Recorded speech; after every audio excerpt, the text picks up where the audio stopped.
Hello everyone, welcome back to Rob's Gaming Table. I'm Rob. I'm Mel. And we're here to play more Mando Adventures.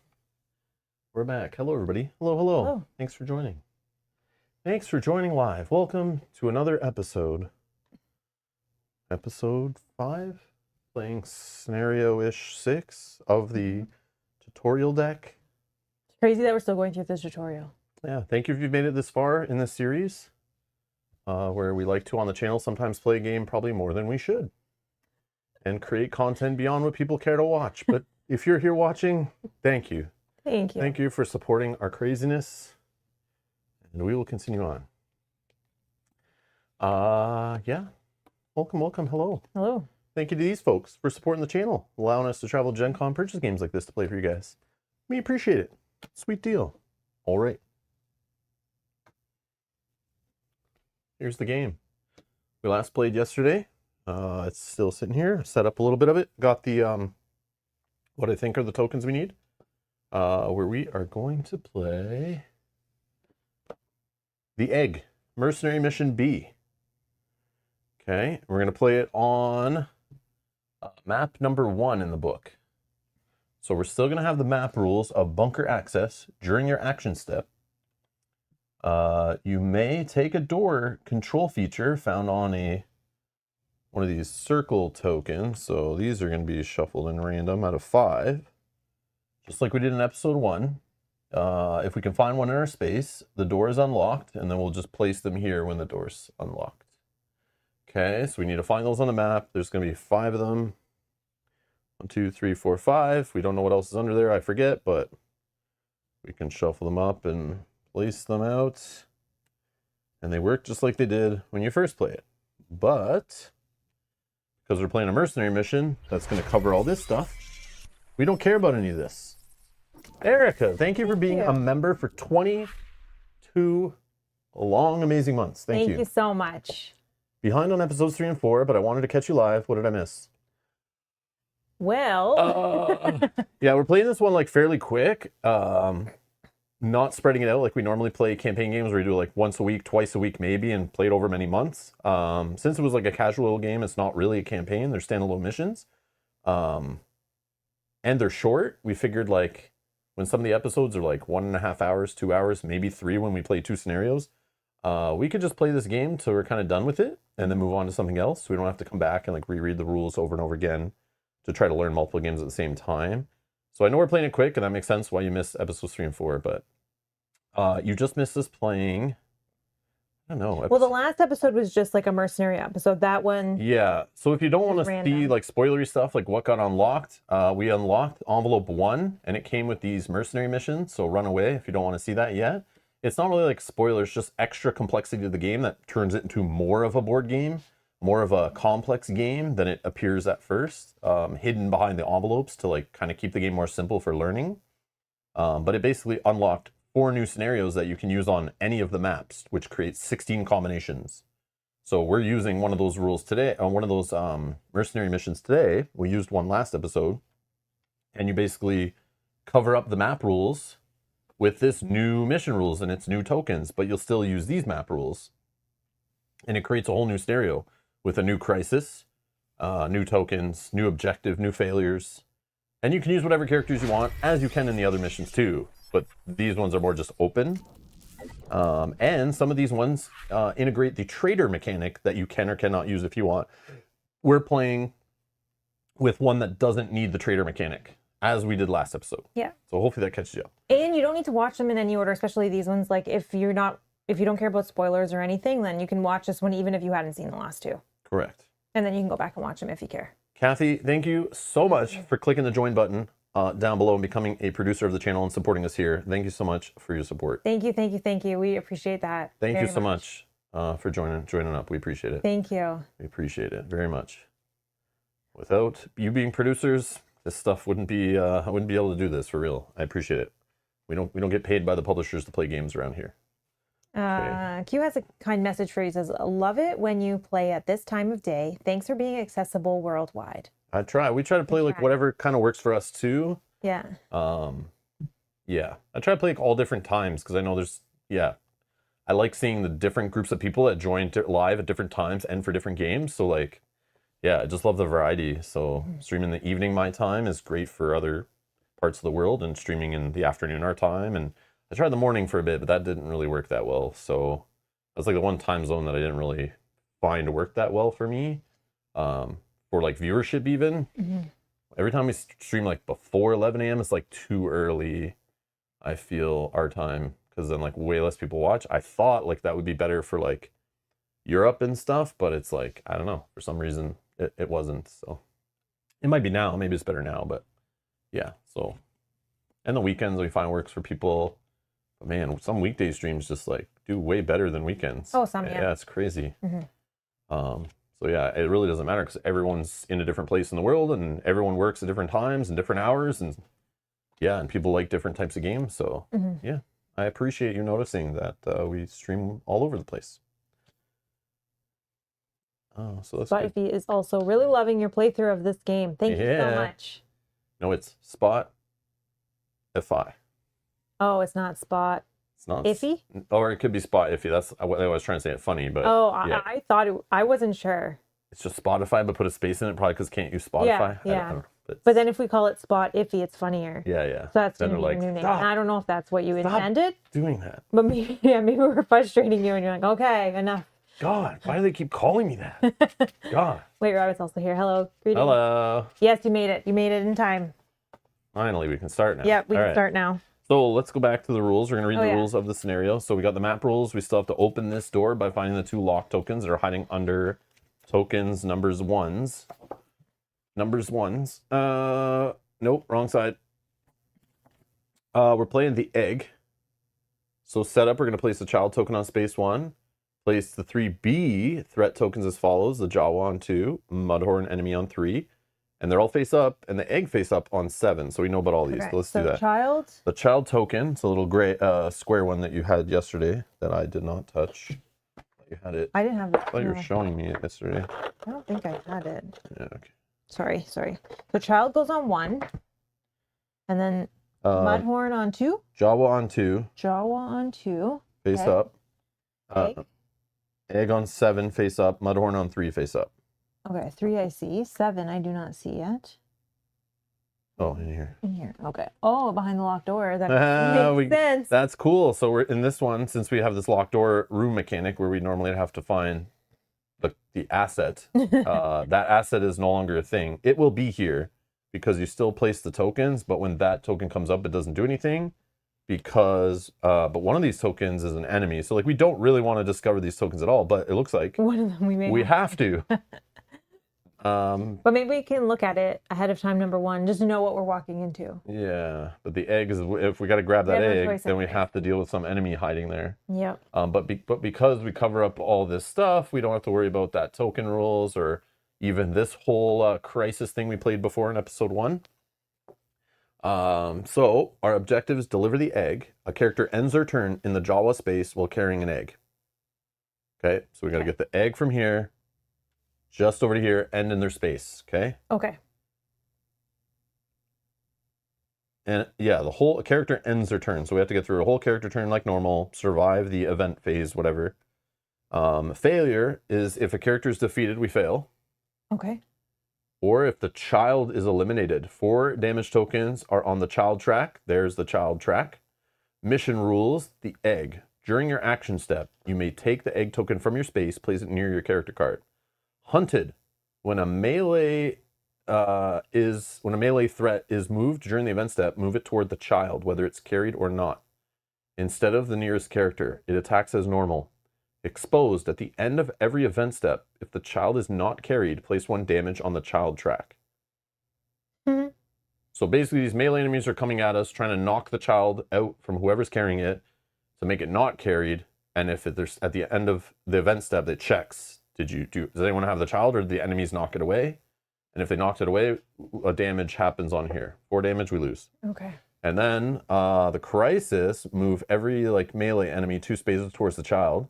Then if the Mudhorn is not on the map, spawn it in space 3. So that's only if we kill it, I think, right? Yeah. So as long as we don't kill it, we're fine. But it is a melee enemy. That's 12 health. 12 health on the Mudhorn. Running around on the map. He's a juicy boy. Big juicy boy. Where was he again? 3. Yeah. Okay. Let's mix these up and put some of these. So even if we flip no tokens or like kill all the melee guys, we still got to deal with this guy, and he comes back even if we kill him. Yeah, that's annoying. I guess so. There's always a melee on exactly. the board. There's always a threat of like, do we do a crisis or not, because we got melee guys to deal with. So I'm playing the Mandalorian this time, as discussed in the end of last episode. Mel is playing Zion. Sure. Yeah, sure. How do we say that? I'm not sure, but yes. Yep. Which is the first time we're seeing her played in this series. Can you remind me your ability? My ability is Sworn to the Creed. After a character is dealt damage, even if they block it, perform a free 3 strength action of your choice. Then flip this card. And since it's free, I believe it can be the same action that I've already done, because you don't need to spend a card to do it, so it's like a true free action. Okay. So it doesn't harm us really in any way. 6 health. Okay, and then mine is just exploit. When a skill card is discarded, so that's one of our player cards is discarded, shuffle that card into its owner's deck, then flip this character card. So if there's one card that you play it and you want to do it again. And because we have the child, this is new. We're going to use the child skill deck now, which we opened a while back. But now we're playing a mission with the child, so we can try this out. If you're carrying the child during your draw step, you may choose to draw 1 card from the child skill deck, in addition to the 1, you would draw 1 or whatever from your deck to get up to 4. So I guess even if you only had 1 card missing for some weird reason, I guess if you drew up skill cards, played an extra one, I don't know, whatever. You always draw up to 4. We're playing normal difficulty. So you could always draw one of those up to 4 cards, could be a child if you're carrying the child. Okay. And then you can play it just like any other skill card from your hand. So of course, we have to try to do this in this scenario because we're playing with this big Rhinehorn guy or whatever he's called. Mudhorn. And yeah, so we definitely have to try to disrupt him with Force Lift with Baby Yoda, aka the child, aka Grogu, aka not Baby Yoda, aka yeah. Drew, good to see you, buddy. Thank you for clicking the join button and becoming a producer. Hope you're doing well. Thank you so much. Good to see you. Thank you. Good to see you again. Right. Mission uses a child token. Yeah, okay. So we get to use those rules, which are new to this series so far of playing this game. But again, everything's like optional. Like we could pick different scenario. We could have traders involved and not play a game, not play on a map that involves a child or whatever. So lots of options to mix things up, which is cool. We just chose this kind of just to work for us, but so we're gonna start here. Maybe one day we'll rope Kyle in and we'll play this using the trader mechanic, but that will not be today. No. But maybe in the future we'll do that. We'll play it with them, but we'll give this series some time for people to watch through it and catch up and see if it's worth it to play another episode. So hit those like buttons on the episodes if you want more people to find them on YouTube, and then kind of build up the views and make us realize, oh yeah, lots of people want to watch this and whatever. So thank you to all 11 of you who've clicked the like button already. Thank you. Thank you. Much appreciated. All right, draw 4 cards. Oh yeah, this needs to be done, so put 4 of those out. We don't have any special green action for this one. Man, why is that big one always on attack? Okay, so I'll just put this one with these other ones. I'm like 12. Oh, is it 12 now? Yep, it is 12 now. Thank you. Please don't do that for every like, or you're gonna be here for a while. You could also yes, Mike. If you could just keep telling me the number of likes, but also then after the video's done and the comments are open after the processing, if you could keep updating this video for every like, I would say for the next 6 months, if you could, just leave a new comment every single time. That'd be great. Thanks, Mike. That would be really good for the algorithm. Yeah. Like, the like as well as the comment? No, you know what'll happen? The AI comments guard, wizard machine thing will eventually ban him from YouTube or something. Thinking this is some sort of spam. Yeah, this is a bot. Get rid of it. It's like just numbers every time. Mike, you've been banned from YouTube. You are a bot. Mike says I was the 12th, LOL. Oh, okay. I get what you're saying. Okay. Hello. I know, we're just messing around. Just bugging you. Totally fine. Yes. All good. That's also a great entrance. 12. Hello. I'm 2, 3, 4, 5, 6, 7, 8, 9, 10, 11, 12. Best card armor. Instead of performing this action, search the playing deck and discard pile for 1 defend card. Take it, then shuffle the deck. Okay, that's what I got. And then I have this sneak attack one. Some of these cards I haven't seen yet because I haven't played with seen the Mando deck played too closely since the beginning. But I know you've been playing it like the whole time and adding cards in and stuff. Deal 2 damage to an enemy in your space. Use this before resolving enemy abilities. Oh, okay, cool. Oh yeah, that was a good one. Good for Sentry. Yep, that song shows how old you are. I know, because I know. No, I knew. I know. There's always people watching that, like 100%. You know, we're watching the same shows when we were kids and stuff, and it's like ingrained in my brain still to this point. Like, probably haven't seen that animation from like whatever Sesame Street or whatever. I don't know what, like 40 years or something. Who knows? But it just stuck in my head. It's just ingrained. Whoever wrote that little ditty knew how to like sear it into my child developing brain to the point where I hear the number 12 and I just start, it's like, you know, like that trigger. Who's going to go first here? Do you want to carry the child, or Melee is going to go first, unfortunately, as well? Carry the child. How do we have the child again? You just have to go get him. Once you're in his space, he's carried. Just pick him up? Yeah, you just pick him up. When you perform an action, any action in the child's space, you may rescue it. Place a child token on your character card. You are now carrying it. You may do this at any time during the action, even when moving through the child token space. Yeah, so even if you just move. You cannot rescue the child if it's carried by another character or enemy. When an enemy carrying the child is defeated, drop the child in space. You cannot intentionally drop the child or give it to other characters. You also cannot rescue the child if it has fled this turn. See the back of this card. If you're dealt damage while carrying the child, it flees to an adjacent space. It must flee to a space containing an enemy or face down threat if able. If you block all damage, for example, a defend card, the child does not flee, continue carrying it. Some events can also cause the child to flee without dealing damage. Simply follow the rules above. See page 14 of the rulebook for more details. Boom. Yeah, there's one. I think there's one in here that if you're carrying the child, you have to drop him unless you discarded a planning card. So having an extra planning card is also not bad for this one while carrying the child. Right. Okay. Do you want to pick up the child or me? I don't know. It doesn't matter. Okay. Like if you want to, you can. I can. Whatever. No, you go ahead. I don't know what we should be doing. Just killing melee dudes and trying to get back to the... Oh, we need to find the door token, like before. But we need to grab the child. Yes. So maybe whoever's going this direction. Yes. Yes. Attack of 1. I can move to an attack 1. Oh, I'll do it. I have best guard armor. I'll do the child. Okay. Because whoever has to pick him up this turn, so that we don't have. I guess unless you don't trigger an event, you're fine. Oh, wait.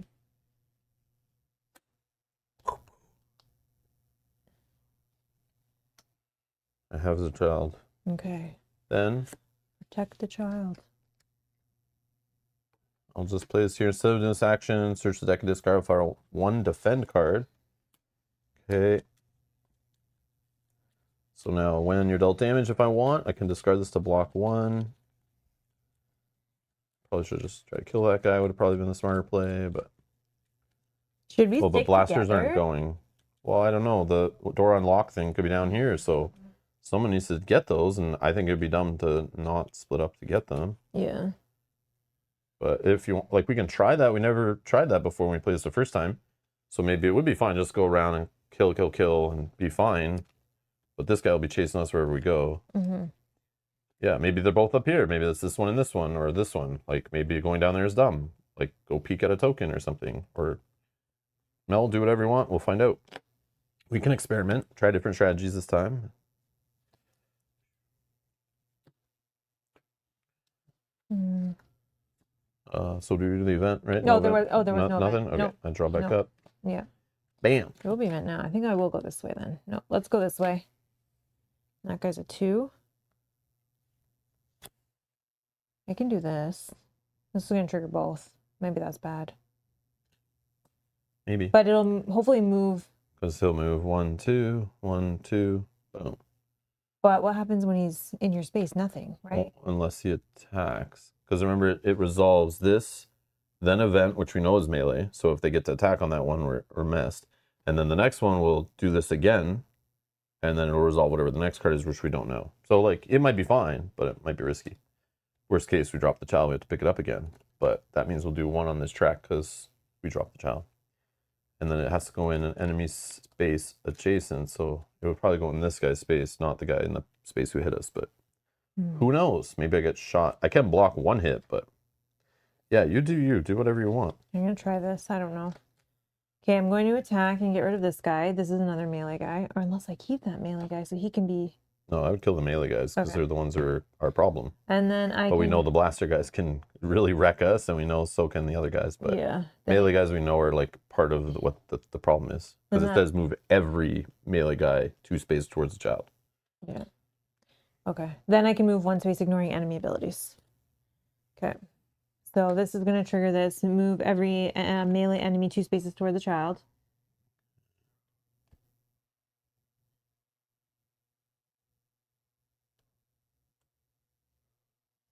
Yeah, for now. And then we're going to spawn an event. Okay.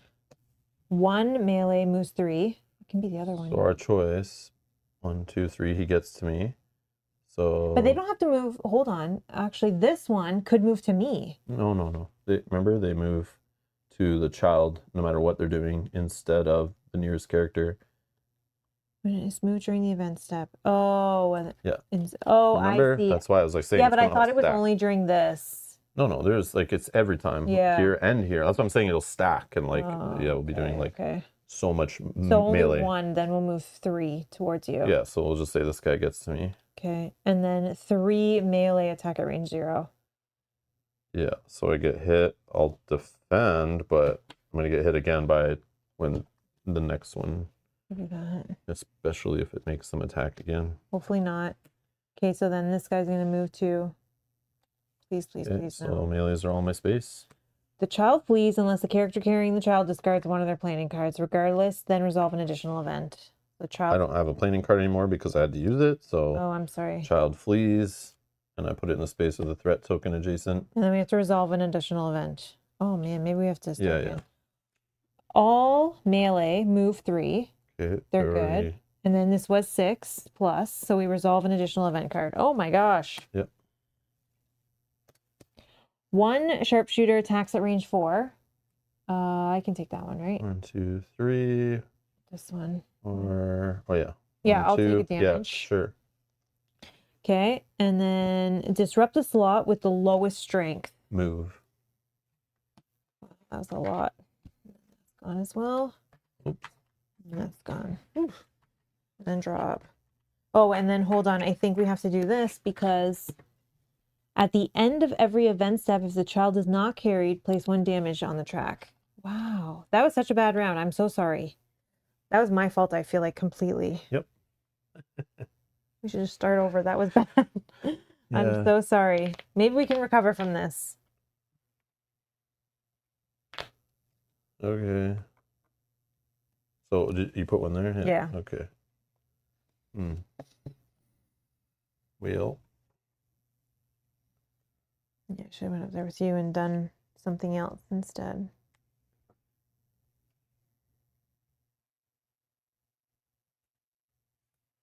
Yeah, I guess I'll just kill this melee guy. Blasters are next. Oh. We can hit stuff in adjacent spaces, right? Yeah. Oh, okay. Put that guy back. That guy back? Yep. I'll just hit the guy in the adjacent space, the blaster guy. And then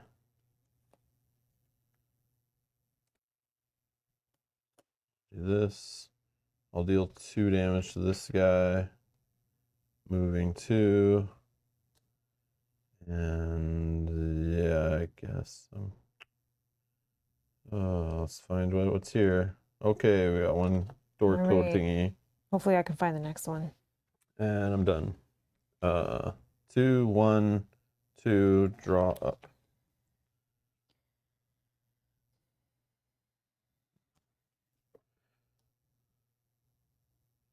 Oh yeah, after character does a little damage, perform a free 3 strength action of your choice. Oh yeah, I couldn't pick him up because he fleed that same turn, but that would have been cool.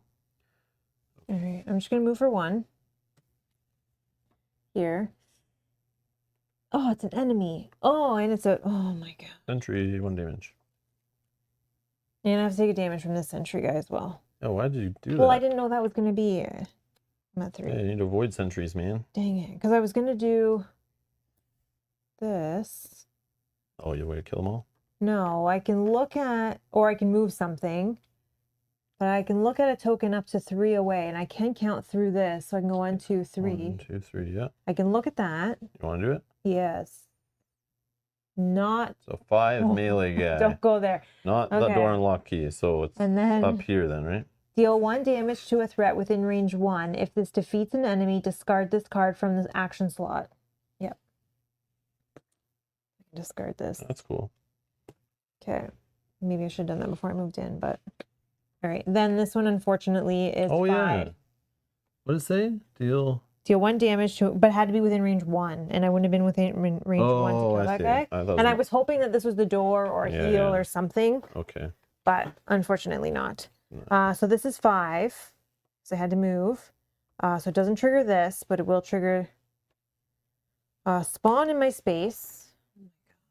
Oh, it's another sentry guy. Yeah, but it doesn't hurt you when you leave the space. And 1 blaster within range 2. Only if you end your movement within 1 of them, so you definitely have to get away, but you have an enemy blocking you, so. Yeah. You can go this way. Yep. Okay, 1 blaster within range 2 is going to attack. Oh my god, he's going to hit me, and I'm at 4 health out of 5. Because I don't think there's one that can hit you, right? No. Oh, up here, but it's 1, 2. No, you're carrying the child. Oh, yeah, that's right. We don't want more points. I'll just try to find the heals or something. No, you're going to die, and it's going to be over. You played bad today. I did. Hold on, maybe there's something I can do. Yeah, we can reset after we lose quick and try again, and I can play solo. I'll just talk to chat. No, he'll leave. I'll play solo. Oh my And then I'll work with the chat, and we'll play properly, and we'll win this game. No. Maybe. We're not playing with the traitor stuff, right? No. You're not disloyal? You don't have a card that says disloyal, right? No. Just checking. I should have went up with you. Now we know there's no tokens along but that's the why I said it's like they could all be up there, but you don't know. So like you go from here and you peek at this token. You don't just run in to take sentry damage. You peek at it. That's what this action is for. I didn't realize it was going to be a sentry. I thought I was only going to take 1 You're playing bad. We just literally played yesterday, and you're already forgetting like power of the actions. It's not about just move and attack, like some of the games we play. All right, your turn. It's more elegant. All right, you drew up? I did. Yeah. Can't really, like...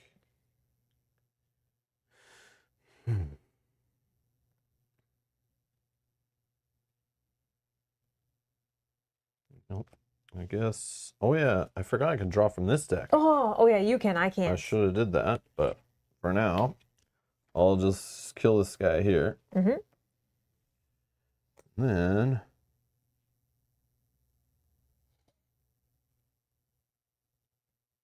Let's...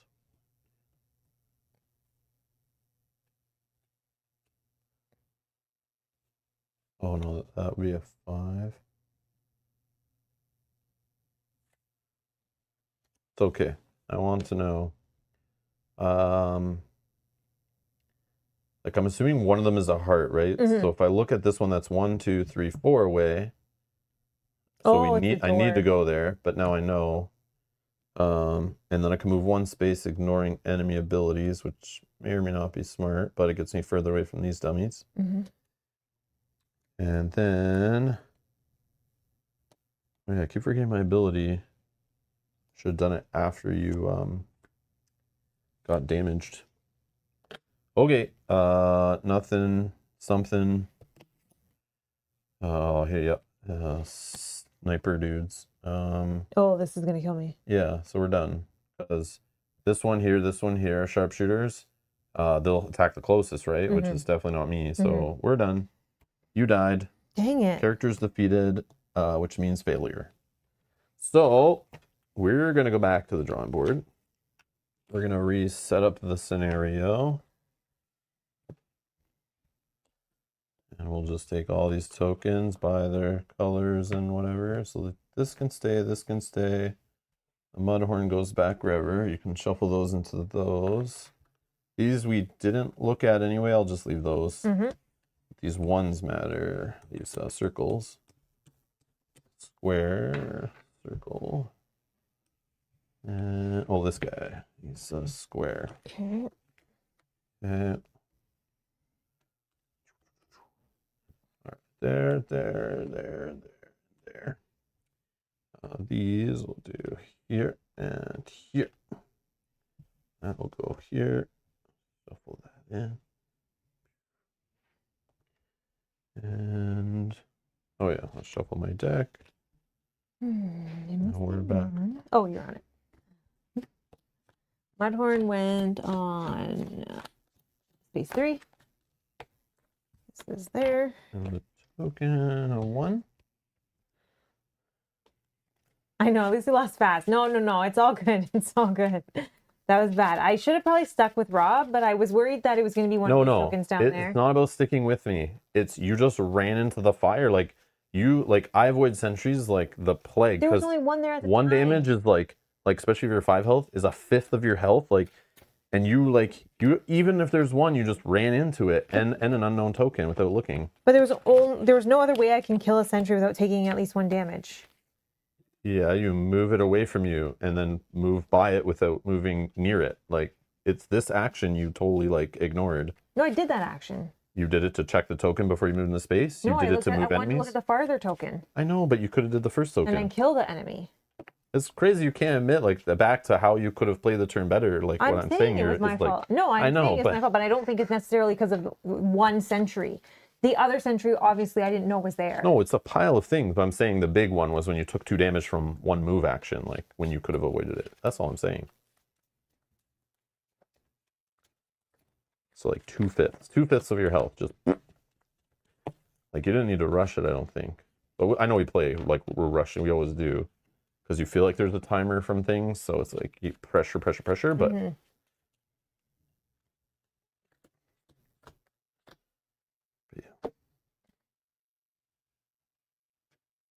Also, the start when you did the 2 crises, right off the start, knowing the melee was there and oh yeah, I shuffle these. Yeah, that was really the start of the. But pain. That's hard though, and when you go second, it's hard, right? Okay, you can go first. No. I'm saying when there's already numbers here plus cards you've played, right? So it makes it so you're going to likely get an event. Yeah, that's fine.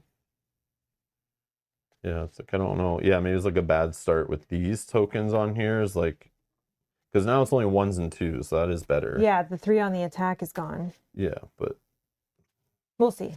So I'm not saying it's not my fault. It was my fault. No, I'm just saying for sure. We're discussing what went wrong, not blaming. We're trying to learn and improve. Yeah, no. Yeah, that's all. And you take it defensively and start fighting back with me, and it's no, we're trying to get better at things in life. So let's discuss. No, I'm not. Not make Rob look like he's mansplaining. No, I'm not. Yeah. I'm not. I'm trying to explain what's in my head as well. Yeah. Why I didn't think that was going to be bad. Obviously, not knowing what was under that token was terrible. Mm-hmm. Alrighty. No, you can still go first. That's fine. No, but it might not matter this time, depending on what cards I have to start with. Last time I wanted to get the defend on me and grab the baby so we knew it was picked up and I was protecting it. But yeah, maybe we need to protect it harder. Maybe that's the thing. It's yeah, you stay near me to take damage and or kill things around me. Also, to not drop the baby maybe is the play. That could be a better way to do it, I guess. Beskar armor, I have it again. Okay, perfect. There's less enemies maybe at the top? Going along this These could all be enemies. Yeah, they could be. I was going to say we have to hope that that's where the doors are. We're going to peek. No, they could be down here now. I know. They probably just got to play it smart. Do you have any range attack stuff beyond range 1? No. Maybe that's the play on this one. There's a lot of sentries in this one because it's that first scenario, and that's the only enemy ability that exists in this scenario. So maybe picking characters that have range would have been really good. Yeah, because even this, it's I can only deal damage between threats within range 1. I do have this one card, which I didn't have last time, which is a move card of 1, and it says discard the top card of another action slot. So if there's a 4 on one of these, I can discard it, so it won't trigger the event. I like that. Yeah, so I probably just have to play my card smarter. And White Rabbit says you should never drop a baby. Yeah, never. That is true. I don't know, Mike. I'm not sure if this one is fun for everybody, but it definitely is on the more fun end of if you like games, heavier ones, like Imperial Assault and kind of in the book adventure games, like Jaws of the Lion, Aftermath, Mice and Mystics, those kind of games we were talking about in the first stream about it with the chat. And we were getting vibes of all those kind of storybook games. But like, if you love the Mandalorian and you like playing like those kind of aftermath kind of games in a book that aren't too complex, this is not a campaign though, which is different. This is like, you just play one-off scenarios. You can play it in like a little story order, but there's nothing really connecting anything. You just do what you want, play what you want. It's a little loose. But yeah, I don't know about fun. Like, I like it is fun. It's more on the fun end rather than the stressing out that it took an hour to set up and 3 hours to play and oh my god, we lost, or like there's lots of upkeep between. No, this is more of like a more casual dudes on a map running around trying to be smart with your actions and stuff. It's more of like a puzzle game, really. Yeah, I agree. Similar to Gloomhaven Jaws of the Lion, right? Being like a spatial puzzle and being efficient with your card actions. This is just way less complex. So this is definitely more mass market friendly. But whether that's fun for you, but I do love how literally the setup and cleanup we just did, like reset, takes seconds. Like a playthrough, we'd lag and talk it out and go through everything, and it's still like an hour to play through. Like it's even quicker at home probably. So yeah, fun is subjective, of course, but yeah, we're playing it because I want to play the whole game. So the key is I'm not technically playing it because I'm having fun, if that makes sense to you. I'm also playing it because technically we're still working our way through the tutorial. Technically. So this game is more complex still than we've seen. But they have a deck of cards that you work your way through each session, and they give you a few components, a few extra rules, a few extra enemies, and then they tell you stop after game 1. Now play game 2 with these new components and new rules. And then you play game 3 with even more components and more rules. And we're now on playthrough 6, and we're still working our way through the tutorial deck. If you don't want to work through the tutorial deck, just open everything. There's envelopes and a deck of cards with hidden fun stuff in it. So the game basically is made for like non-gamers to like start with a super basic game and then slowly add more to it and add more to it and add lots of optional content to really like make it more complex. So we're still playing through the tutorial. So I technically haven't played the full game yet, I don't think, because we still have an envelope of hidden content and we still have another few cards here left in this game. I'm assuming this is our last game of the tutorial. So it's not so much about the fun. It's like I dedicated myself to play through it to see the whole tutorial experience for science. So yeah, I know sometimes you watch and you're like, oh, Rob's playing this campaign game and he's this far in. Well, we're still working our way through the tutorial, which is interesting. So it's like, if you need to work through that tutorial and you buy this game for $50 or whatever, you're going to play at least 6 sessions so far that we know of to just learn all the content and experience it. So you'll get 6+ hours-ish of gameplay out of it, just learning it. I don't know, that's not bad. I also like the way that they've taught it to us as well. Yeah, they're still teaching us. Yeah. So yeah, I forgot to mention that. I should have mentioned that at the first, yeah. Because some people just see the playlist and they're like, whoa, Rob did 5 episodes of this little cheap gateway kind of game. It's like, yeah, it's not, like, we're still learning it. Like, yeah. It's like, I just want to play through the whole tutorial and I would do however many episodes. And since the play sessions are light and short, it's just, I could do it probably all in one weekend stream. We could have played, like, blasted through it on a Saturday and maybe a Sunday on stream and just blew through it all. But I was like, we could just play it on the weeknight here and there. We did like 2 streams in one day playing through 2 separate episodes, one in the afternoon, one in the evening. Yeah, it just works out. So yeah, it's definitely fascinating. The reverse engineering they did of taking this game and like working backwards to make a very approachable experience to fans of the TV show that might not have really played anything more than Monopoly in their life, you know, or like Uno or something, you know. It's like a cool, this definitely could eventually find its way in mass market and pull some people into the hobby and eventually sell them Imperial Assault or something, you know. Or you'll see them playing Jaws of the Lion after that and stuff, who knows. All right, are we good to start? We are. Okay.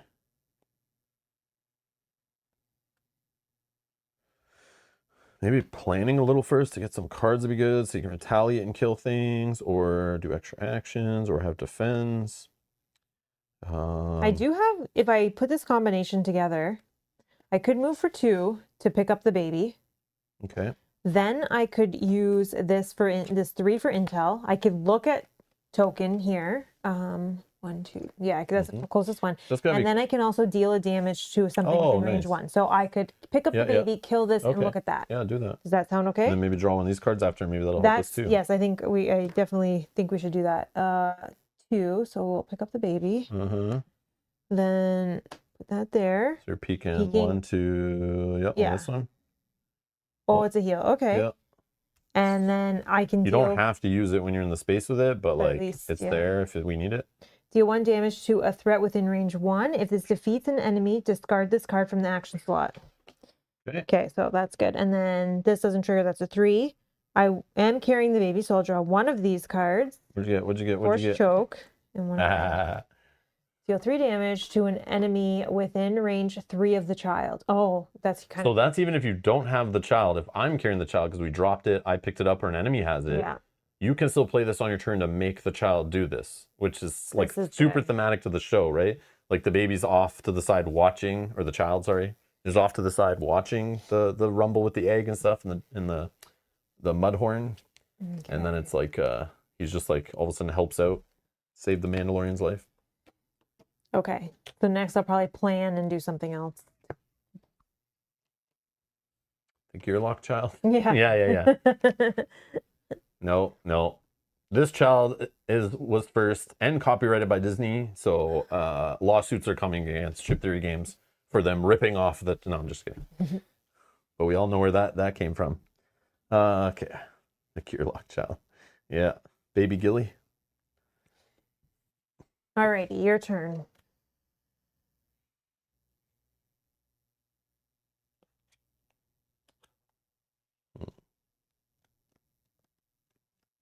Feel like 1, 2, 3, 4. Oh, it's a door. The key is here. Okay.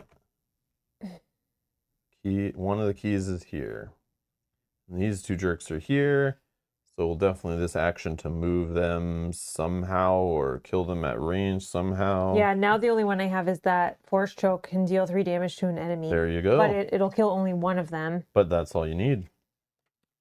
If we can then just move the other one like out of the way, or it does move. Like sometimes they move too. It's rare. True. But they move and they can move closer to us away from this token, right? Yeah. You just have to be patient. Yep. Okay, and then I'm going to do this one and just find a defend card. And get ready for the pain train. Okay. We gotta remember our abilities. Yeah, so when one of these are discarded, I can shuffle it into my deck. And I would choose this one. No. When a skill card is discarded, you could shuffle that card into its owner's deck. So you could, if I got a card back too that you thought was really good, you could shuffle it in. Yeah, this one I could. Or even the child card that if you like this one a lot, you'd shuffle it back into here.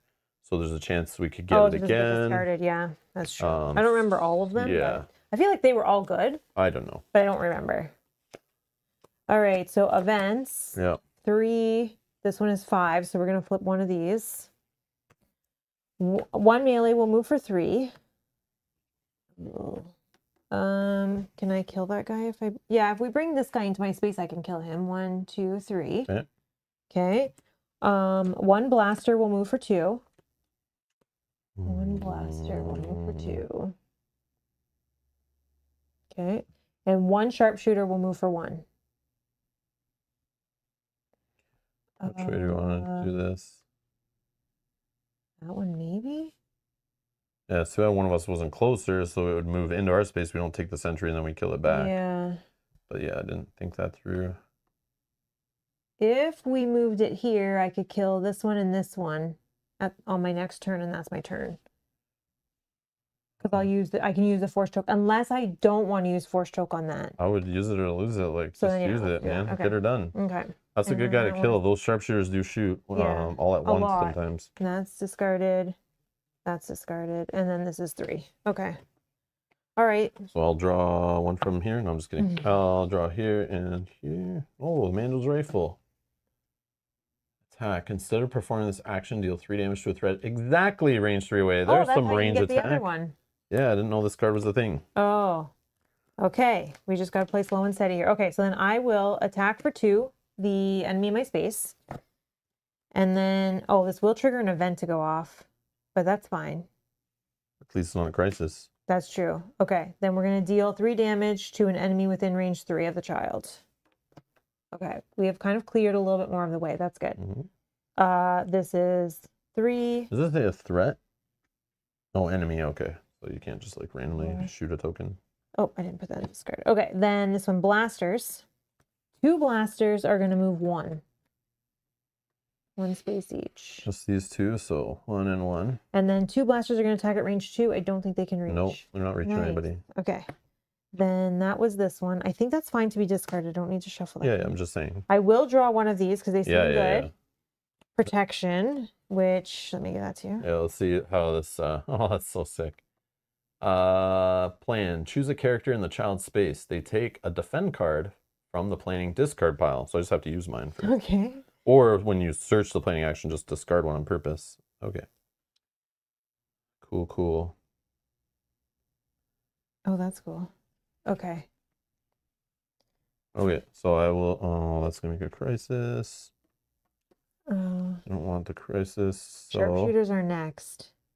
Yeah, I know, and I can kill him right now, but... Then only that one is up there. 1, 2, 3. They won't attack, which maybe is good that unless they move, but...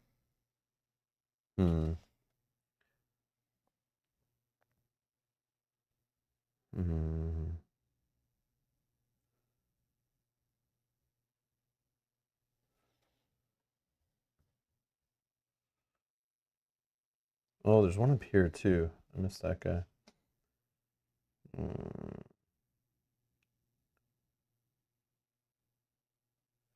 Yeah, let's do this. YOLO. So instead of performing the attack, I'll deal 3 damage to 1, 2, 3, exactly 3 away. Get that guy out of here. And then I want to...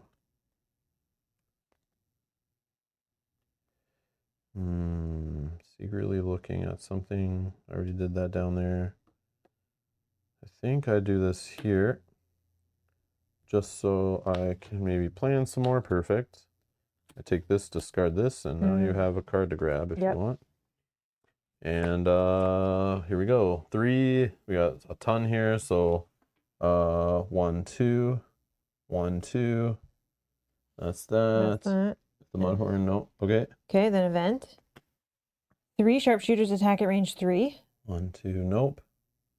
And we it. killed all the others. So then we're good. So then we have to spawn. Yep. We'll spawn on one of these 2 spaces. Closest to you, which I think they're both the same. So which one before we flip it, you have to decide. Let's see this one.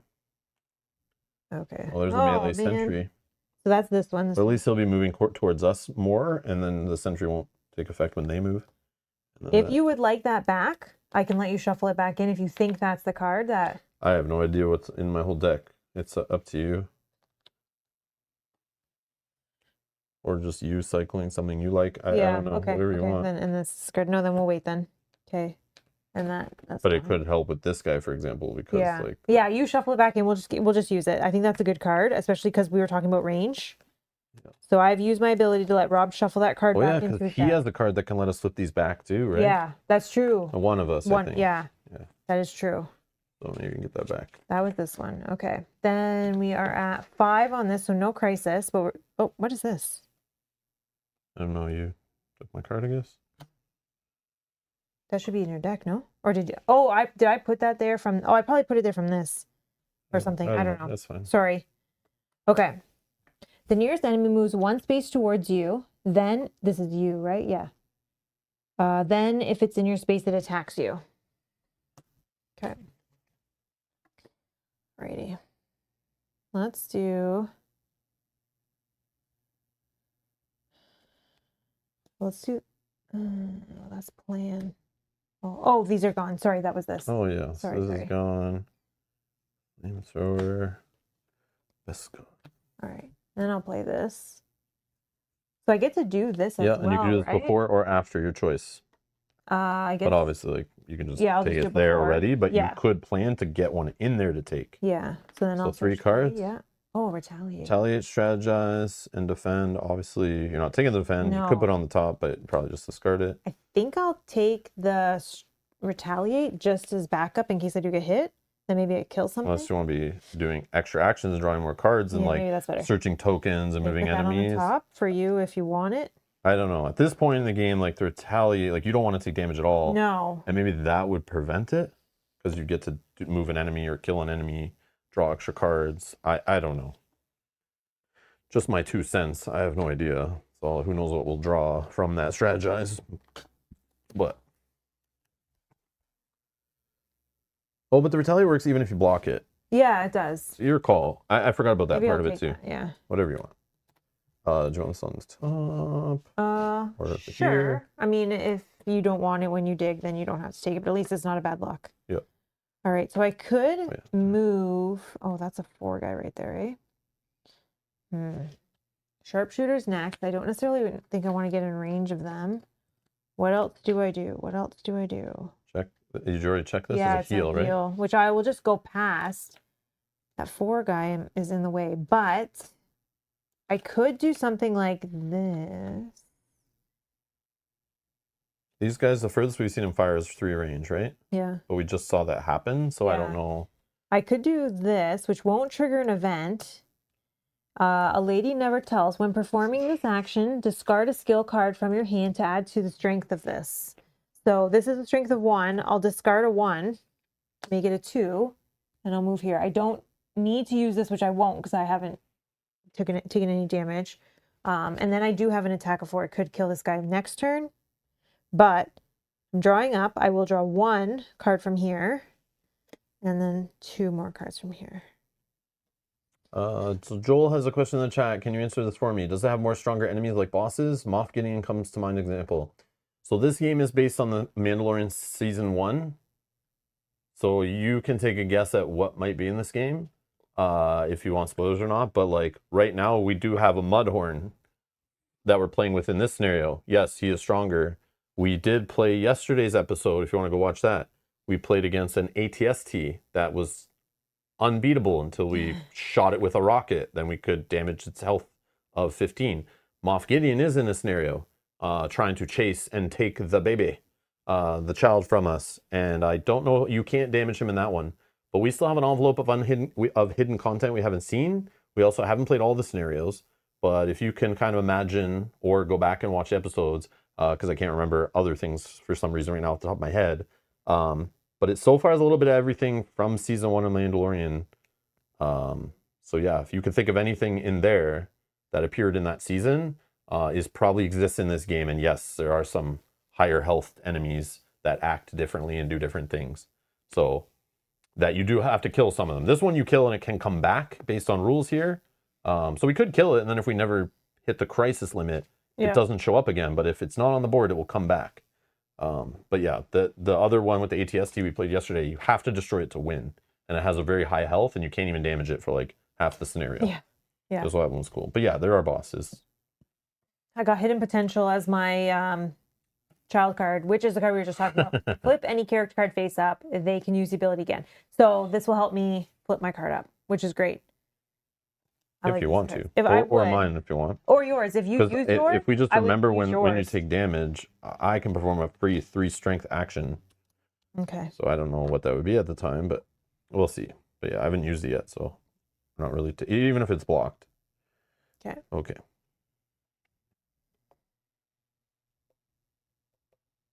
I could flip my own face up, shuffle that one back in, so it comes back up again, and then use it for yours. The key is here. Yep. And we don't know where the other one is. I'm going to look.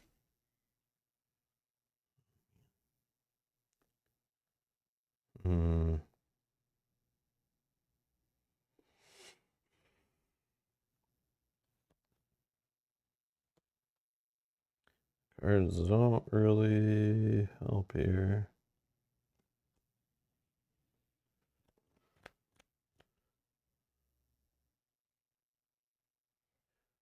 Well, I guess I'm just going to play it so lame because my card numbers aren't really working out here. Oh yeah, I have this. I have this. Oh, you can do that first. Strategize, yes. So So during my turn, I'm going to discard this to draw 2 skill cards and or perform 1 additional action this turn. So this will give me more options because my numbers are not looking good for what I want to do. Jetpack. And now I can take 3 actions as long as they're all different of the 4 actions. So I think this is a good spot. Move directly to any space within range 3. Yeah. I need to be within range 1 of this guy. I have a card that can disrupt him. Oh. Just to stall him for a bit, but it'll go away as soon as he moves from something. So maybe I don't need to use that right now. But it could deal 5 damage to him. And where would he come back in space 3? Yeah, right here. Oh, okay. Oh, Joel says, thank you. I ordered the game. I'm waiting for it. Meanwhile, I'm planning to pimp the game with some miniatures, either 3D printed or from other games. So I'll probably buy a Moff Gideon mini. Like this one? Yeah, you didn't watch yesterday, Joel. I pulled this out yesterday to use in the scenario instead of the ATST from this game. I was using the Imperial Assault for fun. But then it was so big on the board, we couldn't really see tokens on stream. So we didn't use it after all, but I brought it out to be funny and use a bigger token. But yeah, you definitely can pimp the game out for sure. Yeah. Yeah, using the minis, absolutely. That'd be fun. Yeah, for sure. Yeah, there's so many Star Wars board games, right? You can pull minis from, or RPG minis probably that exist out there. Or just fan-made minis, I'm sure exist all over the internet that you can 3D print.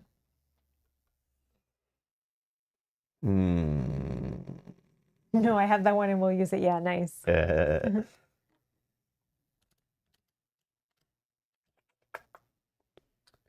Yep. I'll just do this here. Boom. Move 3. Then this is a 3.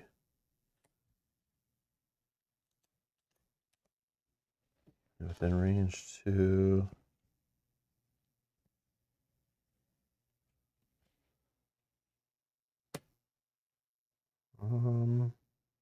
No. Stupid sharpshooters. Well, we're going to fire off a few events, I think. Perfect. We'll strategize action. I'll put the other one on top.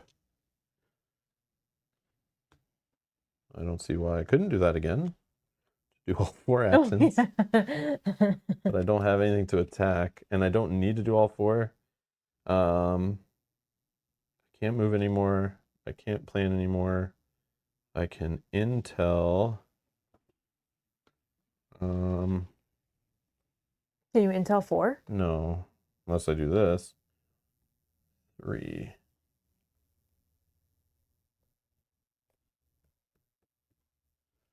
That guy I can kill on my turn.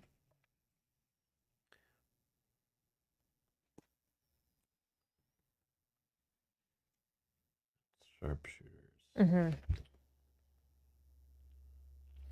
I have a defend and a retaliate to kill the sharpshooter, but I do want to have a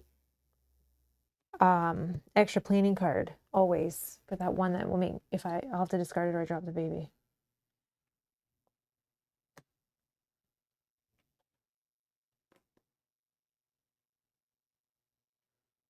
The best way, I'll just pull this guy here.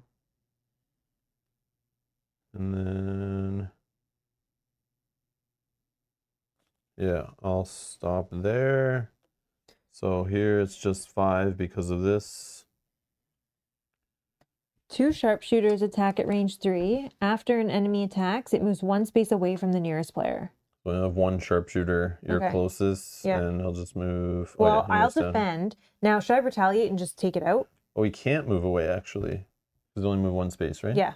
Yeah, so this doesn't get him further from you, so he can't go there. Every space has to be further away from you. Yeah. Should I retaliate? For how much? 2. Like, why not kill him? Yeah, kill it. So I'll use both of those. Block the damage and then kill it. And now I can. This is. So I'm going to use my ability. You just took damage even if you defended it. After characters dealt damage, even if they block it, perform a free 3 strength action of your choice, then flip this card. Oops. Free 3 strength action. Could just move. I could just plant. I could intel.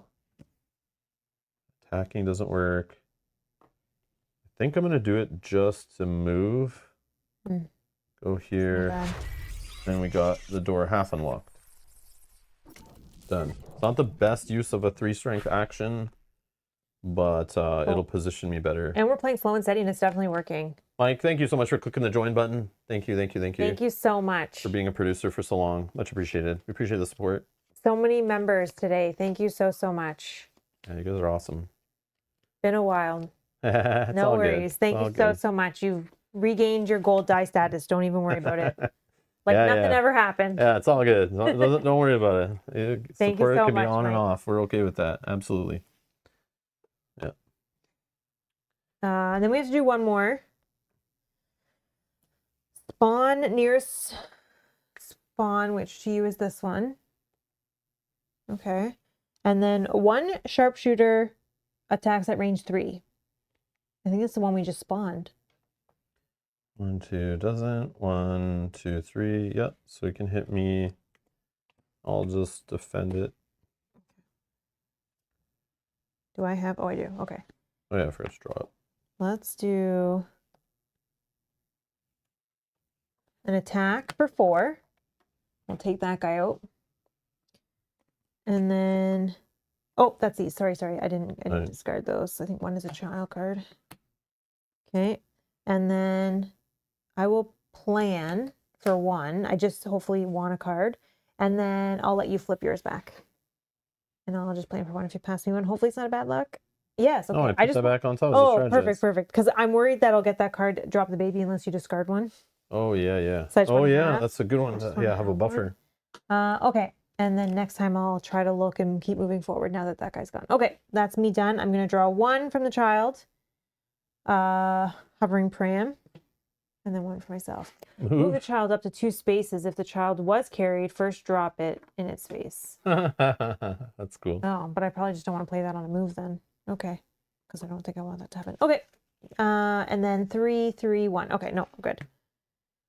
You could also hold it till if you drop the child to move it back to you or something. Very true.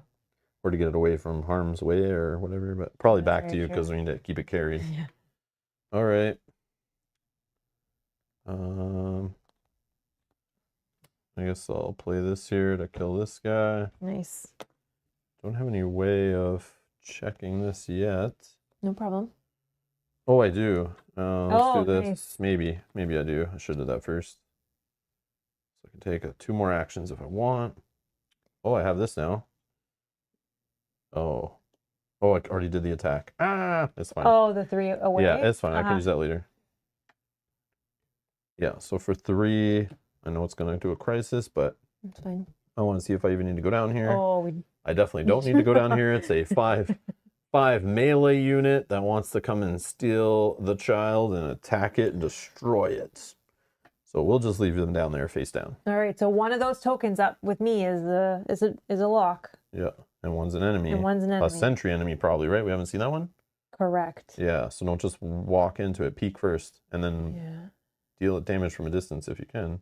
Yeah, okay. But whatever. Or just take the damage, but make sure you have a defend or something.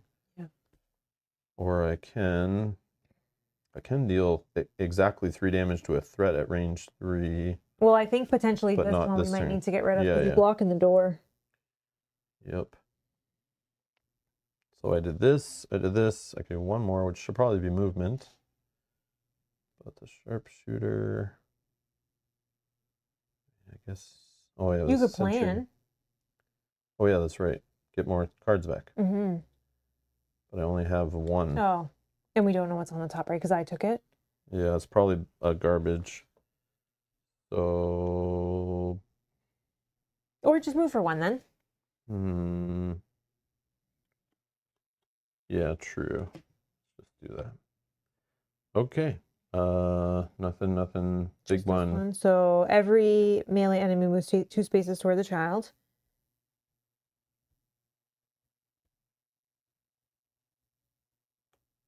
Okay. And then 1 sharpshooter attacks at range 4. Damage. Damage. Okay, and then 6. It is 6 or higher. Disrupt the lowest action slot. Or sorry, disrupt the action slot with the lowest health. This one. Which is, oh, we didn't clear this one, so it'd be this one. Okay. So 2 there. The other thing is, I just took some damage, so after characters dealt damage, if I want, I can perform a 3 strength action of my choice.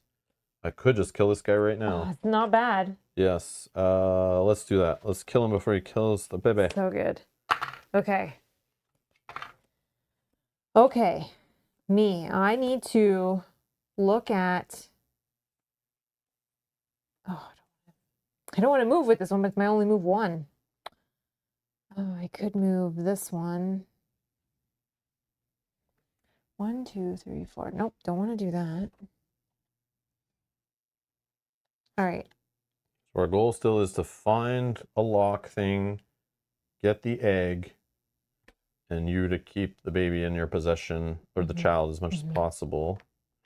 So whatever helps with that. And do you have planning cards? You have strategize. So you could draw more I could strategize. And like, yeah, you could do a planning and try to get another defend. Because I have this card. This card would help me if that's a bad card. So this says deal 1 damage to a threat within range 1.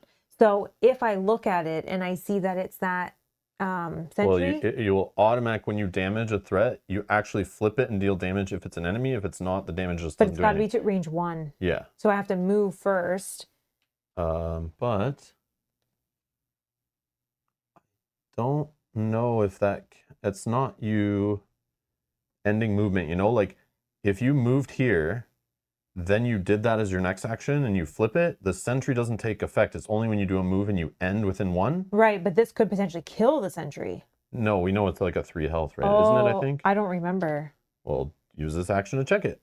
And then you, after checking it, you then can do this. But I won't be within range 1 unless I do something else. Unless you move first. Yeah. Yeah. There's lots. This can move 5. 1, 2, 3, 4, 5. Oh, here we go. I move for 5. And I do a little jig. Oh, this will stop me, right? Nope. It's not an enemy. 1, and it's not 2, a face down 3, threat. 4, 5. Okay. Oh. Okay, now.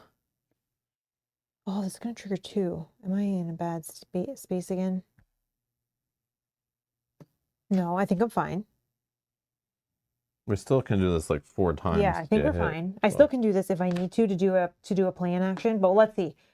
Okay, which one should we look at? The right or the left? Right, left. Whoever the first one in the chat to say left or right, we look at that token. Mel is pleading with the chat gods to let us know which one is the right one. Yeah. Erica says, too bad the Jawa can't bust apart and steal parts to some of those enemy weapons. Yeah. Ultravioletta says left. Okay, left it is. Oh, okay. Left is the key. Nice. It doesn't do any damage, but now we know. Nice pick. Nice pick. But see, if you peeked at that before moving, you wouldn't have done that whole crazy move. You would have just known. Yeah, but I still had to spend a big card because I don't want to have to drop the child with this move 1. Middle, yeah. Okay, so then should I strategize? But you don't drop the child. This is a total optional ability you can fully ignore. Even if you play it on the move, you don't have to do any of that. And you can play it on another action if you want, and you wouldn't even be allowed to do that because it wouldn't be a move. I know, but I only wanted to move 1, and I thought that this would make me do this. Nope. You can totally choose. If you want to correct whatever you did, then yes, I will. Because I thought we haven't drawn events yet. Yeah, so then I would have just moved here. Sorry. No, all that's optional, fully optional. Then I will look, then I won't strategize, and I'll be done. Because then it will only trigger 1 But you still peeked at something, right? Yeah, I still peeked at that one. So we'll just say you peeked at that anyway. It still works. Yeah, I still would have peeked at that. That was what I was initially going to do anyways. Okay, and you don't want to deal a damage to it? No. It would flip it, but you're already going to flip it when you move in anyway. Okay, that's done. This is 2, this is 4, this is 5, so it's not going to trigger this, but it will trigger this. The child flees unless the character carrying a child discards 1 of their planning cards. Regardless, then resolve 1 additional event. Spawn 2. So spawn at the nearest. Yeah. Oops, sorry, and then spawn at the next. Oh my god. Oh, melee guy. No. They're really blocking up that door there. Oh, okay. Then I'm gonna, this one clears. This is me. Yep. Then I'm going to draw a child card. Last one. Oh, force lift. And we'll shuffle the remaining child cards, which seems to be only 2 because the rest are in play to make the new deck. This only does 1 damage, but if it damages an enemy, disrupt it. Okay. Cool. And 1. Okay. Yeah, why do I only 3 cards? I never remember to draw up. No worries. Yep. Sorry. Okay. So we have the The door's not open yet, but there's so many enemies there. And this guy is within range 2 of you. Okay, but at least they're not sentries. I'm not gonna drop the baby, no.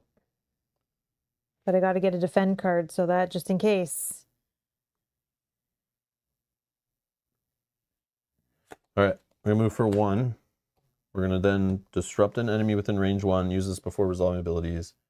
So let's Next is melee, if that's helpful. Well, that's the answer. Disrupt. Then I'm gonna play, because I love doing this, I love these cards. When you play these cards that are like a dash, they always make the ability a 5 no matter what, even if there's like 1,000 cards already there. So I'm gonna play this so we won't draw a crisis for 6 or higher. And attack. Deal 5 damage, split as you choose between any threats within range 1. So I will just go 2 and 3, get rid of 2 enemies. Nope, that's this one. And that is my turn. All right. So nothing. This is a 5, so draw an event. All melee, move 2. So this guy loses disrupt. I think that just goes like that. Oh no. Okay. Yep, and then this one too. 1, 2. And then 2 melee attack at range 0. So that guy's going to attack me, unfortunately. And then, yeah. I had to drop the baby. I do have the one to bring it back to me. So or you would I guess I could drop it there. You right? have to drop it here with a face down threat or an enemy. Yep, So, that's but perfect. you know we have to go there, so that's fine. So then these are those done. Are clear. Whistle darts. That was me. And then at the end of the event step, baby is not being carried, so we have to put a damage there. All right, so I'll draw up, but I need to shuffle to get my next card. Next is a question mark, eh? Well, I have to move to pick up the baby. Yeah. Oh, 1, 2, 3. Okay, 4. You can go through the space and do all of the stuff that's there if you have more move, if you want. I can't go through a face down token. Oh, that's right. But never mind. No, I want. Oh yeah, that would be the advantage to actually hit it with that ability you had. If you did hit it, it would have been face up and you can run right through it. True. But I think this is better because I want to plan, I think.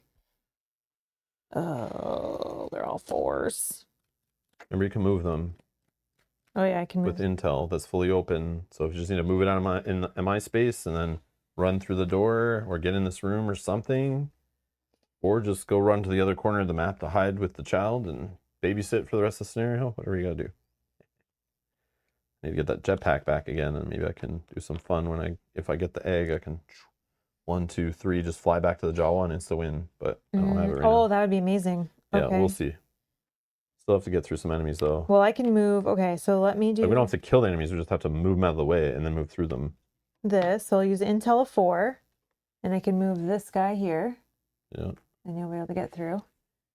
And then that's me done. 1, 2, 3, 4. That doesn't trigger 4 and 1. Did you shuffle these? Yep. It's a new deck. So I'm drawing one of these. Protection. Choose a character. Choose a character in the child's space. Take a defend card. Oh, from the discard pile, right? That one? Oh, what am I doing? Is it? Yeah. That one? Okay, so they're in there now. All right. And you drew up? Yep. Okay.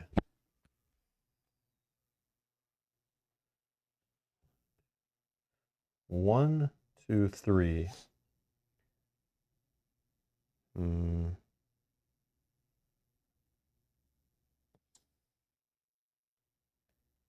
I might as well just move in there. That will create a crisis.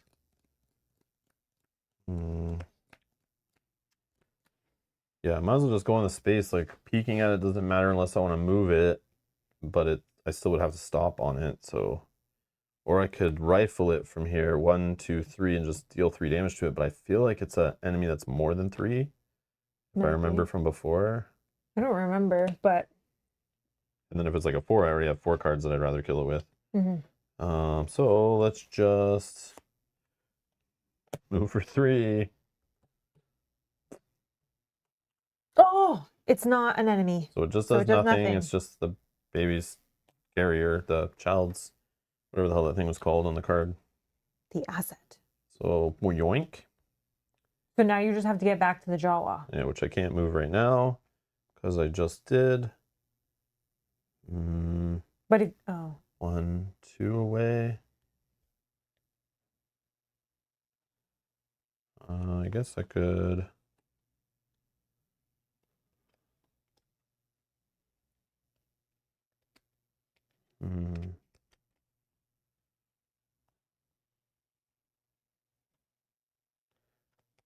I guess I'll just plan.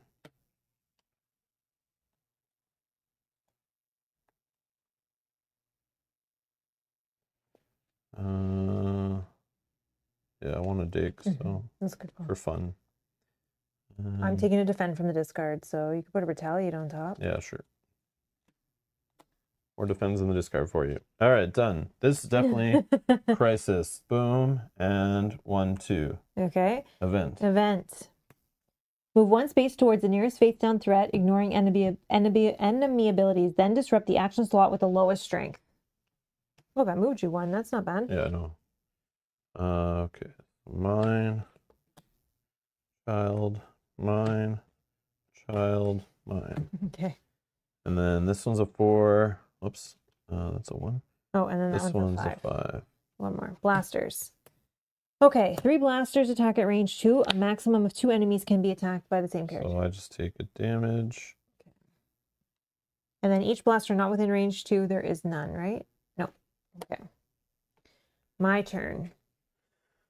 Well, maybe I just go and heal up. No, I'm just kidding. I don't know.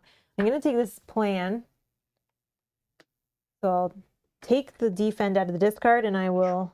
Thank you. Take 1, 2, 3. Retaliate, please. Okay. Thank you. Thank you. You can put the other one on top, the retaliate. Okay. Then I can... Maybe I just go and heal one. Wait for you. Oh, I can actually kill... You can actually take the heal as you move all the way through. Like, you don't have to stop there if you want to get far away from those guys. Oh, I have a defend. So I don't care if that guy attacks me. So I think there are 2. And if this has members, sometimes there's like move 1. And if this moves, then there's one that we did that already like... I know there's probably not duplicates. But I'm just letting you know, like, don't... or maybe that was last game. Yeah, that might have been the last game, actually. Oh, no, right there. 2 guys, range. I was just trying to make it so that my actions don't make your actions trigger events, because then we whatever. For sure be it's better. Fine. Oh yeah, I forgot to draw up again. Because if I play this 4 on move, I only have 4s or 1s. I can only get to the heal if I play a 4. And you need to play a big move. Yeah, but I could just play this. So if you just move like 2. Yeah, but I don't. That's what I'm saying. I only have a 1 or a 4. So it's either if I'm getting the heal or I just attack. Or yeah. Oh, that triggers an event right now. Whatever you want to do. I don't need that heal.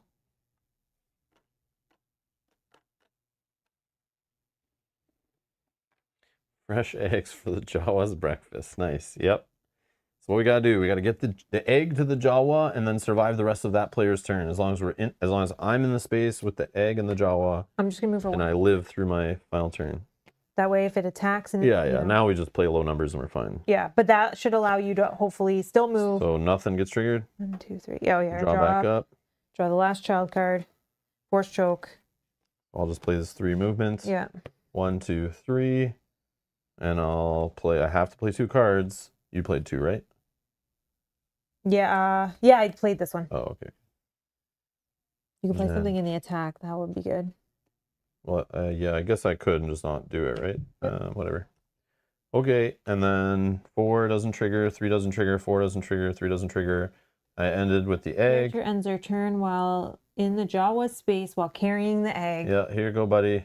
Have a good breakfast. Hi, guys. Oh, yeah, and I gotta play this.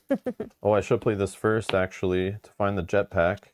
Nope, oh, no. No, because that's the way to end it. You'd use a jetpack to deliver the egg, would have been key. Oh, it was 3 more down.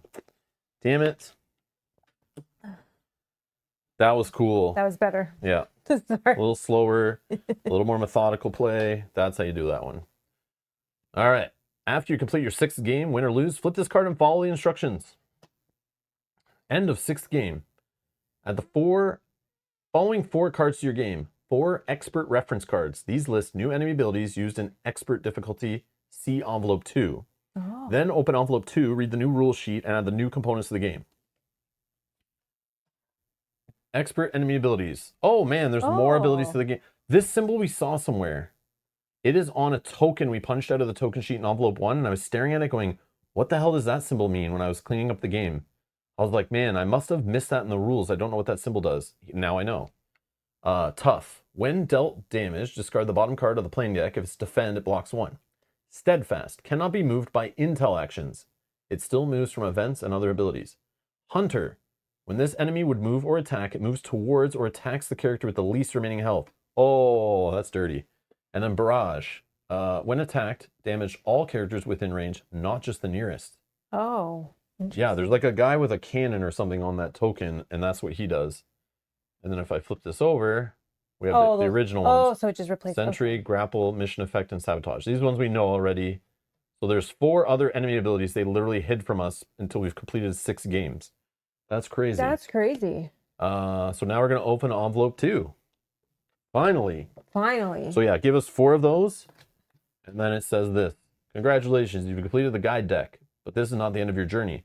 Follow the rules in envelope 2 to learn exciting new ways to play the game and continue your adventures. Wow. Yay! Finally, we get to see the whole game now.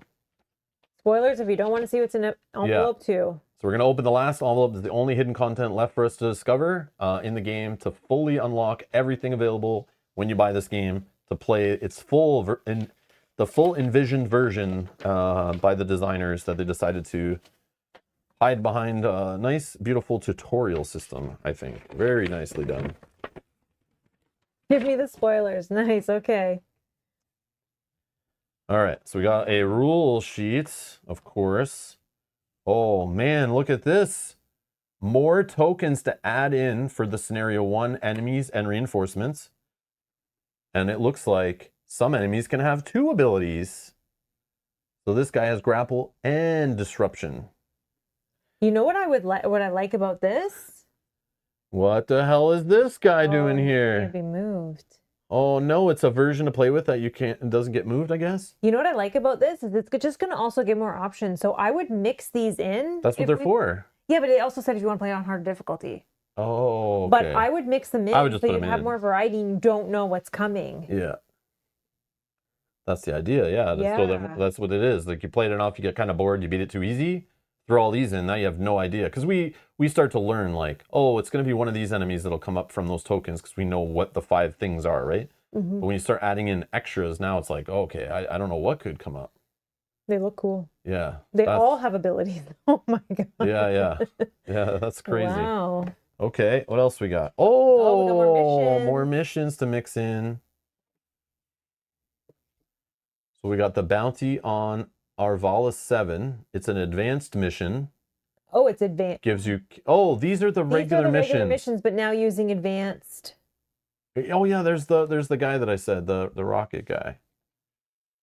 But it changes them up still, I can tell. Oh yeah, for sure. Okay. Okay, let's read what they do. That's cool. Rules Supplement 2, Overview. This envelope contains the following components. 2 advanced mission sheets, double-sided, 38 expert threat tokens. Do not mix these with your other tokens. They are only used when playing expert difficulty. See page 2. Oh. These components introduce 2 exciting new options, advanced missions and expert difficulty. These options can be used together or separately and are explained on the following pages. Advanced missions. Advanced missions allow you to play the 4 story missions in a new way. In these missions, one disloyal player may be working against the group. All advanced missions require a minimum of 2 players. Advanced missions 1, 2, and 3 use motive cards as described in Rules Supplement 1. Each mission sheet describes how and when to deal out motive cards. Mission 4 does not use motive cards and instead assigns an openly disloyal player. To play an advanced mission, go to the matching page in the mission book and cover that mission briefing with the advanced mission sheet. Then set up the game as normal, following all setup instructions listed on the advanced mission sheet. Each advanced mission lists 1 character as required. This character is central to the gameplay and must always be used, even when playing sandbox mode. Important, when playing advanced missions, do not use shared character mode. You may use sandbox mode. Advanced mission clarifications. This mission has 1 player take on the role of the warlord instead of a character. This mission's unique. Oh, yeah, mission 4. This is the openly disloyal player and how to use it. Oh, okay. So it's involving Moff Gideon. So there's how it makes Moff Gideon a more crazy warlord boss guy controlled by an evil player. Expert difficulty enemies, expert threat tokens. There's all the abilities laid out in more details. Enemies with multiple classes, which we saw on that one token that fell out. The child skill deck rules. This is the full rules that we didn't have before that we had on just the cards. So it gives you a full rulebook entry. Disabled, how that works. What's next? Although you have unlocked all the rules and components, this is just the beginning of your journey. From here on out, play the game in the way that best suits your group. If your group enjoys hidden trader games, you can play hidden motives missions. Other groups will replay their favorite story missions or try to complete all challenges shown on the right. Uh-oh. Oh, it has achievements to unlock. Oh my god. Gotta beat all these, get all the challenges. So for example, ATST Hunter, defeat the ATST on expert difficulty, Mercenary Mission A. Earn your sigil. The Mudhorn is not on the map when you win Mercenary Mission B. So that's the mission we just played. If we could have killed the Mudhorn, then keep it off the board by never triggering this. We could have. That's an achievement. We cross it off. So it's a way to play it and try to do all the challenging things. Okay. Legendary Mercenary. Play, win, or lose every mercenary mission on every map. The story retold. Win story missions 1 through 4 in order without losing a single mission. On novice, veteran, standard, expert. That's crazy. Wait. We did that. Oh yeah, there's 4 difficulty levels now. Yeah. Expert's its own. That's crazy. We did it on standard. Because we beat all 4. No, we lost the last mission. We didn't beat the last one. We lost on it first try. Lost. Oh, we did. You're right. You're right. We've never beat mission 4. You're right. We did. We just died and kept going forward as the deck told us to do. You're right. You're right. Pre-game setups. Due to the wide range. Oh, hold on. Visit unexpectedgames.com/Mandalorian support to print out this challenge log. We may also post additional rules, new ways to play, and more if we sell enough copies. Pre-game steps. Due to the wide range of gameplay options, we have collected these choices into a simple list. Follow these steps instead of step 1 in setup. So how to select a mission, choose the mode, and the difficulty and all that is all here now. Because it's a little more complicated than what it was when you first learned the game. Man, that's cool stuff. That's cool stuff. So yeah, it's its own fully replayable, like, so you could play like easy difficulty, one of the 4 difficulties. Expert difficulty changes up the basic missions. And then you have the mercenary missions, which can be played, each 4 of them on all 4 different maps. So 16 different combos. And then, yeah, they're all just one-off. And then you can put in trader mechanics if you want, or play with the traders. Some of them you have to. Some of them are optional, and some of them you don't play trader. So yeah, totally changes up. So if you never ever want to play with trader mechanics, obviously there's some content in here you'll never play with then. So keep that in mind. That's a thing. Interesting that there's an open trader mission. Like somebody is a trader. I picture it just playing like the way we played Imperial Assault, where it's like a 1 versus many. Yeah. And it's like fully open. You're the bad guy. Control the bad guy. Try to mess up the other players.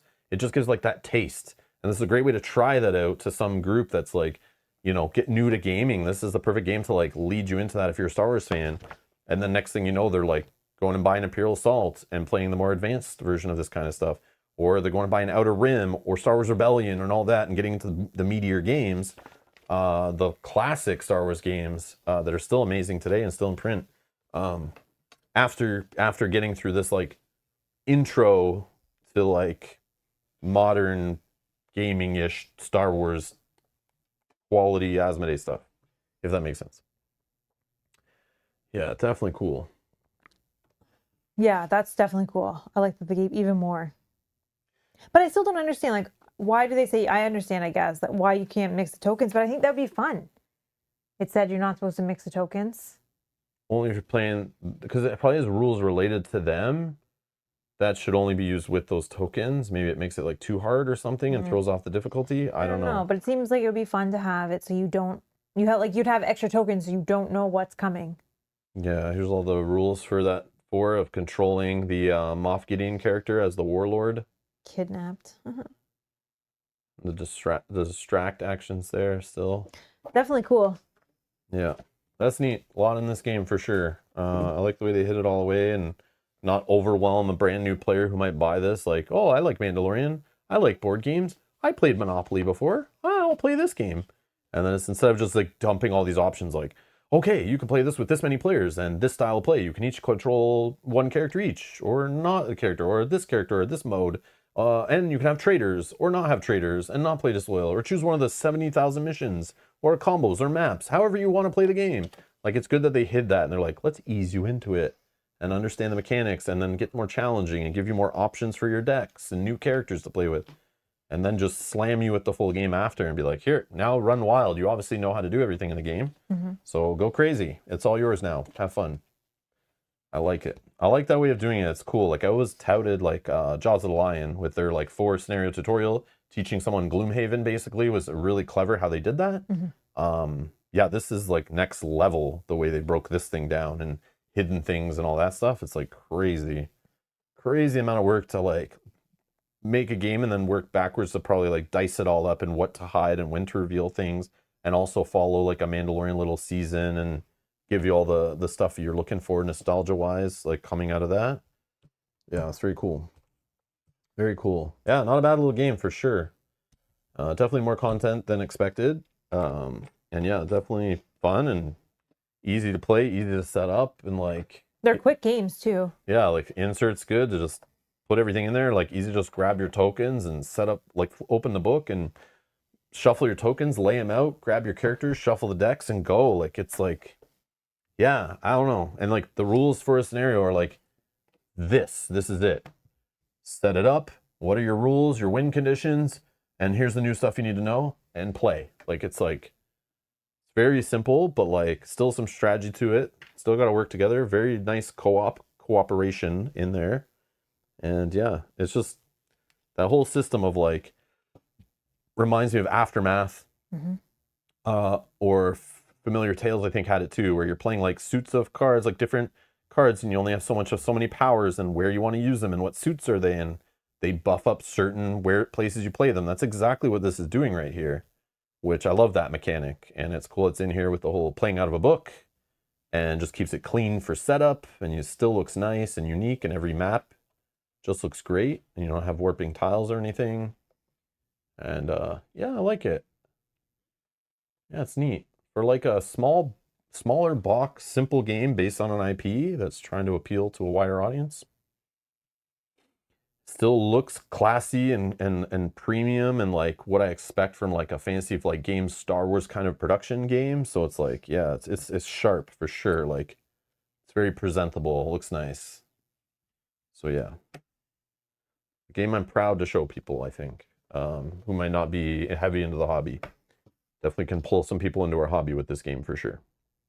Any other thoughts, Mel, on this one? No, I agree with a lot of the things you said. I thought that this whole tutorial or ease of entry into the game was definitely very, very, very well done.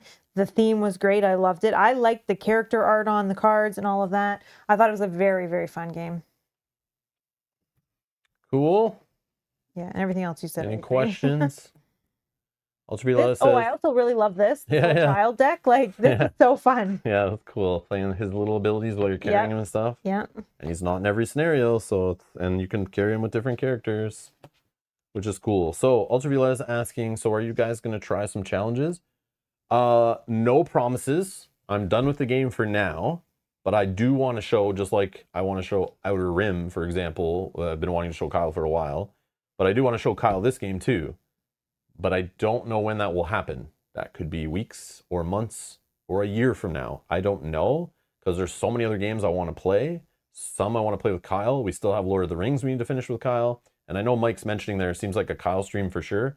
Exactly. This is a game I wish we could have played with Kyle, stream with him, but we have other stuff to play with him too.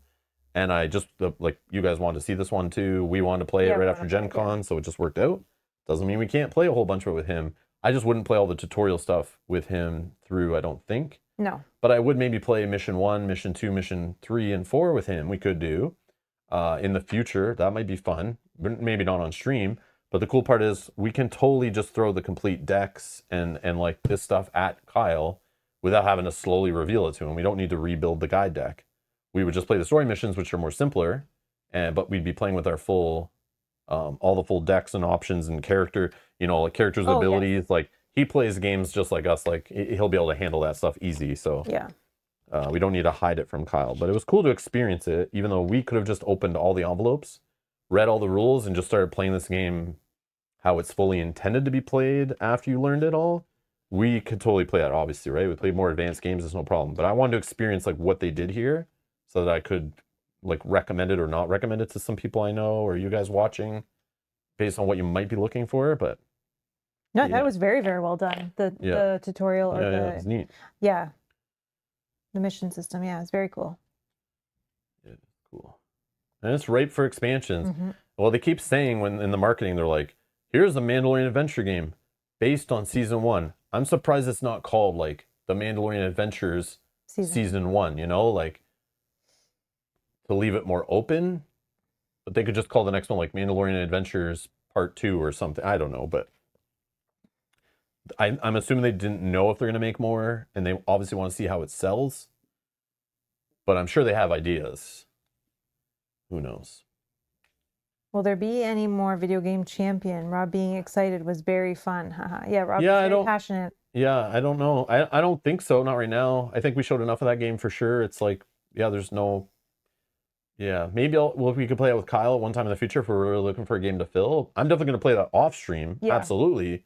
With some family and friends for sure.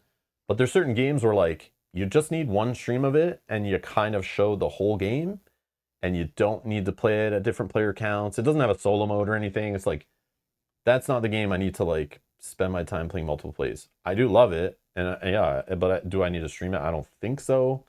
There's definitely a pile of other games that need some love that I want to spread the love with or try out or play with you guys on stream, or games that were recommended, games that publishers gave us and stuff. So like, yeah, that game was a one and done on stream for sure. Unless later we're like, do like a long stream where we're trying to find lighter games or games to play with like Kyle or a higher player count or something. But that game I personally got just to play that off stream with family and friends because of the 2 to 5 player count and the awesome theme.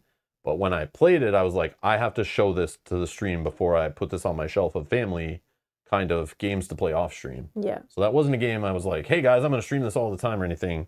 It was a game I bought not knowing if I would ever stream it even. I just wanted to buy it because I love the theme and I thought it would work good with my player group. So yeah. But we're glad you liked it. Yeah. So no, you're not going to watch me have fun every time I stream. That's not what I do this for. This is a job after all. Do you go to work every day and have fun? No. Neither do I when I come to work to do this. Just like today, when I had to play with Mel in that first scenario and she took those opening actions. Okay, you know when you have to work with that one coworker from that department you don't like, and you're like, God damn it, why do I have to work on this project with them? Sometimes I still have those experiences. It's not all fun and video games here. Okay. Did I redeem myself? Are we good? Yeah, we're fine now. Okay, we're good now. Yeah. We'll talk after. Oh, no. I'm getting in trouble with HR. You piece of Why did you do that in the... No. It's not like we play like a 4-hour session of some super crazy complex game, final boss fight, and you just like flop. It's like, this is a game that takes like, 1 hour and you can clean it up and play it again. Like it wasn't that big a deal. Started, so I just wanted to prevent that from happening again. So that's why I was like, let's point out what we went wrong so we don't clean this up and do it again and then have to do it again. Let's just like learn from our mistakes and go forward and improve. Don't run at the sentries. Or do 2 crises on the first actions of the game. Like, yeah, that also is bad. It depending on what the crisis is. True. If it's like some enemy way in the back corner attacks and doesn't move, it's like, okay, sure, do the crisis all you want at the beginning.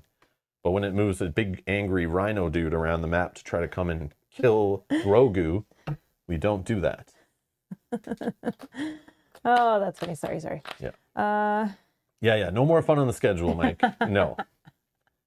Nope.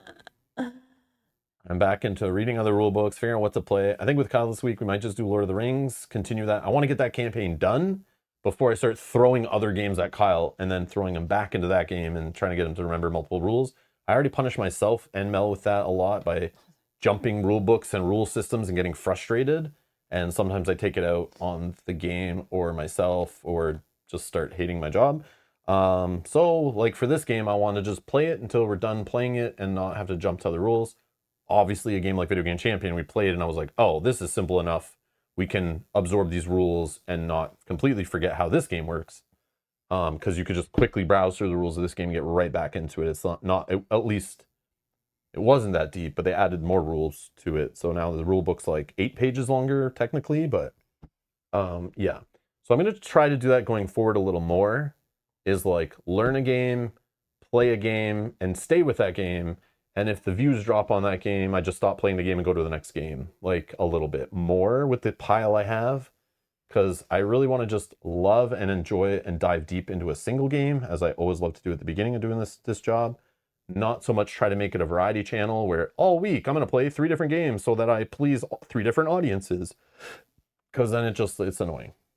Well, it's hard for you. Yeah. It's not fun. I don't like it. It's not fun because I fully like try to remember one rule book, and then the next day I go back to the other game and I'm like, how do I play this again? What's the mulligan rule? How many do you draw?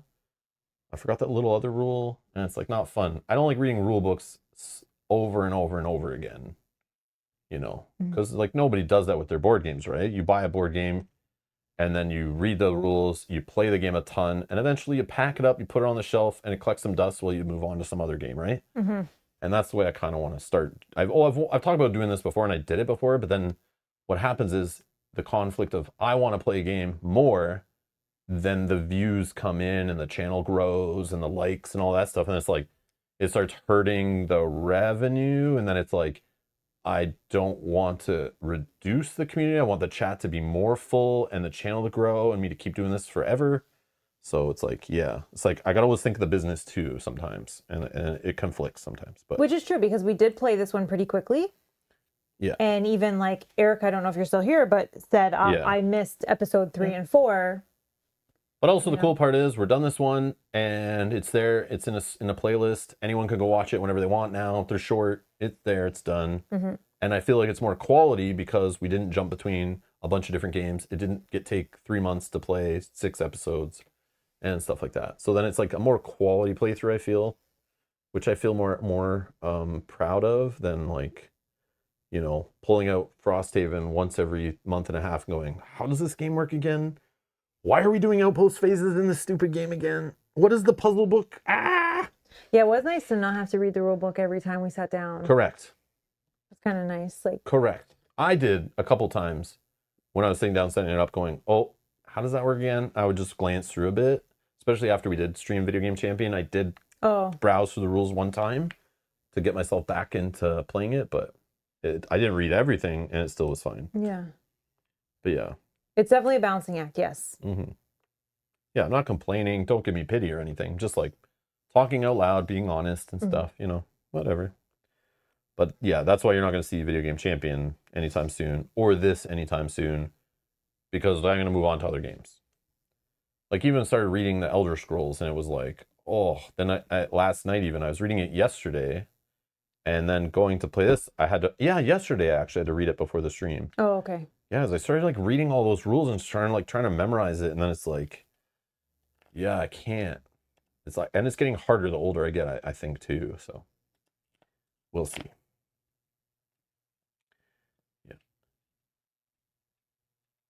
Yeah. Mike says it makes total sense. I'm tired of learning new games, and it's not even my job. Yeah. It's just sometimes like in gaming in general, you just want to like be able to pick up and play a game on a moment's notice when you have that like 1 hour spare, right? Or read or like watch some show, right? So I look at like, remember back in the day, you're like, all right, you're like had to plan so far in advance for like, let's say you're off on Friday. What are we doing on Friday? Plan in advance. Yes, here we're gonna start talking. We're gonna go down the old days, right? You plan on like, are we going to see a movie? Go rent a movie, go browse a store and buy movies. Like who does that? I don't know. But that used to be a thing where you had to plan so far in advance, right? And that's what I kind of relate to this is like, we'll be sitting there and I'll get in the mood to play a board game. But then I'll go, ooh, the ones I want to play, I would definitely have to read through the rules first. So we'd have to sit here for a bit while I quietly read, and then we'll have to get the game out and figure out how to set it up again, or for the first time, and then learn how to play it. And then it's just like, not right now. Same thing would happen back in those days where it's like, if you're sitting at home on the couch and you're like, okay, we're done our work day, we're done dinner, we're sitting down, what are we going to do? Well, let's watch a movie. And remember, you couldn't just stream it, right? You'd have to be like, oh, well, let's go get ready and go out and let's drive down to the video store, hope they have what we have. Now we got to figure out what's there, and then we got to bring it home and then watch it. It's like a whole event. And it's like that barrier of entry, right? Sometimes you just don't want to do that. And that's what I find with this hobby is like, what I found is I always have that lifestyle game on the side, which I've talked about before, is like Game of Thrones, the living card game, or Lord of the Rings, the LCG, or something where I just know the rule set, where I can like quickly like, oh, I got some decks built. Let's just play that game instead to get that tabletop gaming experience out of the way. Let's play some Star Wars Unlimited, you know? We can just, I got some decks made. Let's just bust out some decks. So let's play some Flesh and Blood starter decks, you know? And we just hit that without having to like relearn a new rule system and pull out a rule book, right? So yeah, it does get tiring sometimes, that, and now like I need some way where like, you know, let's watch a movie and just go on Netflix, hit play, you know? And it's like, I need something like that for board games where it's just like, all right, I want to play a game. Let's just dump the data in my head. Now I know how to play it again. Let's play it right now, you know? But it's like, it's that barrier of entry to get that instant satisfaction of enjoying your hobby time and just getting into playing. Some people don't read rule books that often. And I find after I don't read a rule book for a while, when I do, it feels kind of nice. It's like, oh, I'm learning a new game. It's kind of exciting. But yeah, when you're doing it like multiple times a week, it's like, yeah, it becomes annoying. And yeah. Mike says, Elder Scrolls has me worried. Yeah, me too. I was sweating when I saw the size of that rule book. It's like 100 pages, isn't it, almost? I talked about it in our member unboxing where I was like, I'm literally fearing this, like when I got Cloudspire shipped to me from Chip Theory and opened that game and saw the rule book plus all the reference sheets and trying to learn each individual faction, each individual unit, and how the solo experience was different from the multiplayer co-op, different from the multiplayer versus, and like trying to understand that game and even just like learn it and master every unit and every decision and the strategy and all that and every conflicting little thing.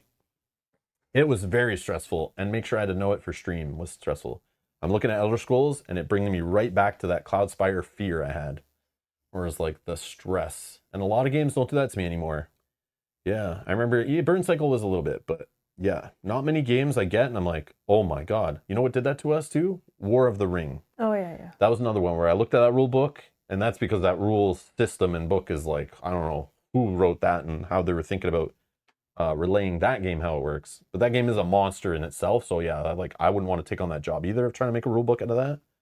But it's also a very dated game with its rule system too. So, yeah, that was a monster to take on. I remember taking notes when we were reading through that. Each of us, let's read it, take notes of anything that was weird and popped out as like a weird mechanic that like, or a weird exception that doesn't make sense with what we know in board gaming. And then I remember we brought our notes together and like compared, and it helped us like learn from the rule book better. Mage Knight, that was another one too, where I was like very scared of that one. Where yeah, I was like, oh my God, I'm reading this rules, and I'm like, I read like physics books in high school that I like were easier reads than this thing, and were more enjoyable. Yeah, Spotify says, one more reason to play Mansions of Madness. The app just tells you what to do. Hello. Yeah, that's why we're going to play Lord of the Rings Journeys to Middle-earth this week. It'll be the sequel to Mansions of Madness. Cleanser. Yeah. It's like, hey, app, what do we do again? Read the reference. Yeah, you literally read the back of the rulebook that explains the turn structure and the keywords. Yeah. And you can get right back into that game. Like, how many actions do I get again? Yep. How many points of movement do I have? Yep. Then I'm good. Another reason why we need to make sure we have lots of app-driven games in our hobby, because they're awesome. Yeah. Yeah, they are awesome. I am excited to kind of go back to that. Yeah, I do want to see where it's going and play it. I feel like our characters are pretty beefed up. Yeah.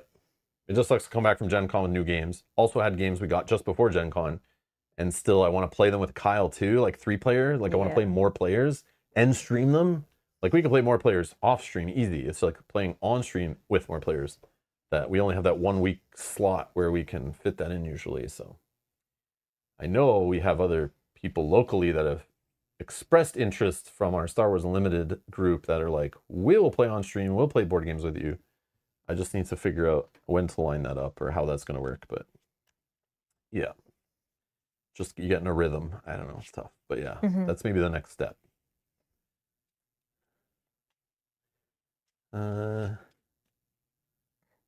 Pity. No pity for you, Rob. Yeah. Yeah. Oh, Mike's saying it's one of the best features of Spirit Island. Once you know the rules, it's just set up and play with a ton of variety. Yeah, but when you don't play Spirit Island for like a year or two and you go to pull it out, which I've done, and then you have to teach other players to play multiplayer, it's like, yeah, that's scary. I have trouble with that rule book too a little bit. Even though I play that game tons of times, I remember the last time I went to read it, there was a time where I was going to stream more of that, and I started reading the rules, and I was like, nope, not right now. And I just put it down. I was like, I don't want to get back in this game and start learning other stuff. Then I didn't buy like the latest expansion either because I don't want to climb that hill again anytime soon. So it's like, I'll just wait. I have enough content for it if I really want to dive into it. But there's so many other games I want to play, so yeah. Yep.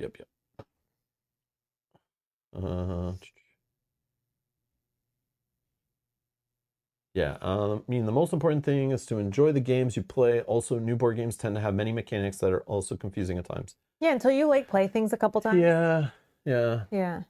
But we play lots of games too, so now when I read a rule book, I think in my brain I kind of relate it to You other just go, games. oh, it's like that other game. Like, okay, plus I get that that. other game put together, but except for they changed this one thing. Okay, cool. Yeah. But the easiest ones to learn are the ones where it has a theme I understand, and they match the mechanics to the theme, and maybe also do it in a similar way to another game I played from the same genre. Then it kind of just makes sense. Yeah. Because sometimes you just want games like sometimes I know some publishers probably do this where they're like, I'm going to design a dungeon crawler. Instead of just inventing my own way for movement and combat and card play and maps and rules, let me take the best of all my favorite dungeon crawlers I like that I think are the best in the industry and put them together into one game. Doesn't always work that way, but yeah, it's like you just think that's the way to do it. And then I always play those kind of games. I'm like, man, this is the way to do combat. This is the best way. Every way should do this. But then again, like you'd probably get bored of that too if every game did it the same way. So sometimes it's fun to play games that have a different twist on things, even if it doesn't make as much sense or isn't as easy at first to learn. Sometimes it is more enjoyable in the end. Mm-hmm. More Cloudspire is coming. No, I'm done with Cloudspire. I don't want anything to do with it. Not touching it with a 10-foot pole. I love it, but I'm not relearning that game. No way. I'm surprised they're even doing anymore. I thought that game didn't sell that well, but I guess it sold enough. Yeah, not touching it. It is awesome, and I freaking love that game. It's one of my favorite games of all time. But that is a monster that requires way more time than I want to give to a board game right now. And I have Elder Scrolls right now to deal with. I want to give that game a ton of love. And we'll see if that happens after I play it. But also, I could easily go back and play more Too Many Bones of the Unbreakable content. We never even played through that campaign in there. Oh, yeah. Which I'd love to do. But there's so many games coming. We still have games after Gen Con. But yeah, I'm not touching Cloudspire. If you're coming to me, I'm going to tell Chip Theory, no, I don't want any content from it. I don't want any preview copies, nothing. It's just expansion content, right? It's more expansion stuff. Which is cool for people who actually play that, but like the best way to play that game is literally like get a bunch of people together and play like a big map, like 4 players all battling against each other, and then having more factions to mix in is amazing. It's just trying to teach a player that game and like takes like 8 hours to teach them and play a game of it is too much. It's too much. Yeah, we did play that 3-player. But if you have the time and you have the people willing to learn it on their own too, that's amazing. Like that's a game you like learn on your own at home, practice, and that's a game you meet up with people at some kind of tournament setting or gathering and play with other people who also have the passion for that game to put the time and learn it in to give you the challenge. Yes, the solo content is awesome. Playing through all that's amazing. But man, that game was intended to be like, like one of those MOBA games, where everyone's playing all at once, trying to like destroy each other's base. That's like the best experience I had with that. I love playing that 3-player when we played it with Justin, but man, that was a nightmare to learn and teach that game and keep everything straight in all the different modes. Yeah, it's a monster, but it's a beautiful monster. It just requires a lot, but it gives back a lot. If you're willing to give that game the love and you love that kind of game, yeah, that's like amazing game. Amazing game. But yeah, I know you're trolling me, but yeah, when I saw that post, I was like, what? They're doing more for that game? Wow. I did not expect that. Did not expect that at all. I feel like it's a game a lot of people bought because it was a chip theory game and looked awesome, then maybe tried to learn it, maybe played like one scenario, got frustrated, and put it on their shelf because they couldn't get people to play with them. Or the solo stuff was a little too challenging and time consuming that you play through a little bit of it and then you're kind of like, I get it, and you put it on your shelf and never played again. We played quite a bit of it. Yeah, I remember we played the expansions for it too. Yeah. Yeah. Yeah, we did. Yeah, yeah. I remember playing it again. Yeah, they're doing another round of expansions. That's crazy to me. I thought it was an old post. I was like, oh, those are the old No, they're not. Yeah, I guess they sold well enough. That's crazy to me. But I think the company is big enough now that they have multiple designers that can work on the multiple IPs at once. So it's cool that like they have they probably have a couple designers that are like, here, you just work on Cloudspire in your spare time while also working on this game. And then these guys are working on this big game over here. So that's like, at least if they're working on Cloudspire, it's like a fun passion project. It's not going to hurt other projects probably, which is nice. Yeah. Oh, Cloudspire is what brought Mike to us. Oh, no. Oh. And you know I love that game. You know I love that game. I played that game even when barely anyone was watching me play that game. I was playing through all the solo missions. I just want to keep playing them. They were so fun. They're very stressful, very challenging. But I remember having this small little crew that would join me on live stream and we'd play through it together. But it was less and less every time I played it. I was like, man, people are not showing up anymore for me playing this game. I should probably just stop playing it. It is very daunting. And then once you stop that kind of game, put it on the shelf. And I remember that's the game people used when I said, oh, when people are like, Rob, you should play Mage Knight, you'll love it. And I was like, no, that game's too much for me. That's a game I'll work to eventually, but that's like too much brain burning for me. I don't need that. And then somebody went, Rob, it's no more complex to learn and play as Cloudspire. And I went, oh, well, I've done Cloudspire. I'll try that then. And yeah, that's true. It absolutely is true. It's about as much time and effort to learn and practice and get good at as Mage Knight. Same kind of like commitment there, plus length of play and complexity as you're playing and decision points and stuff like that.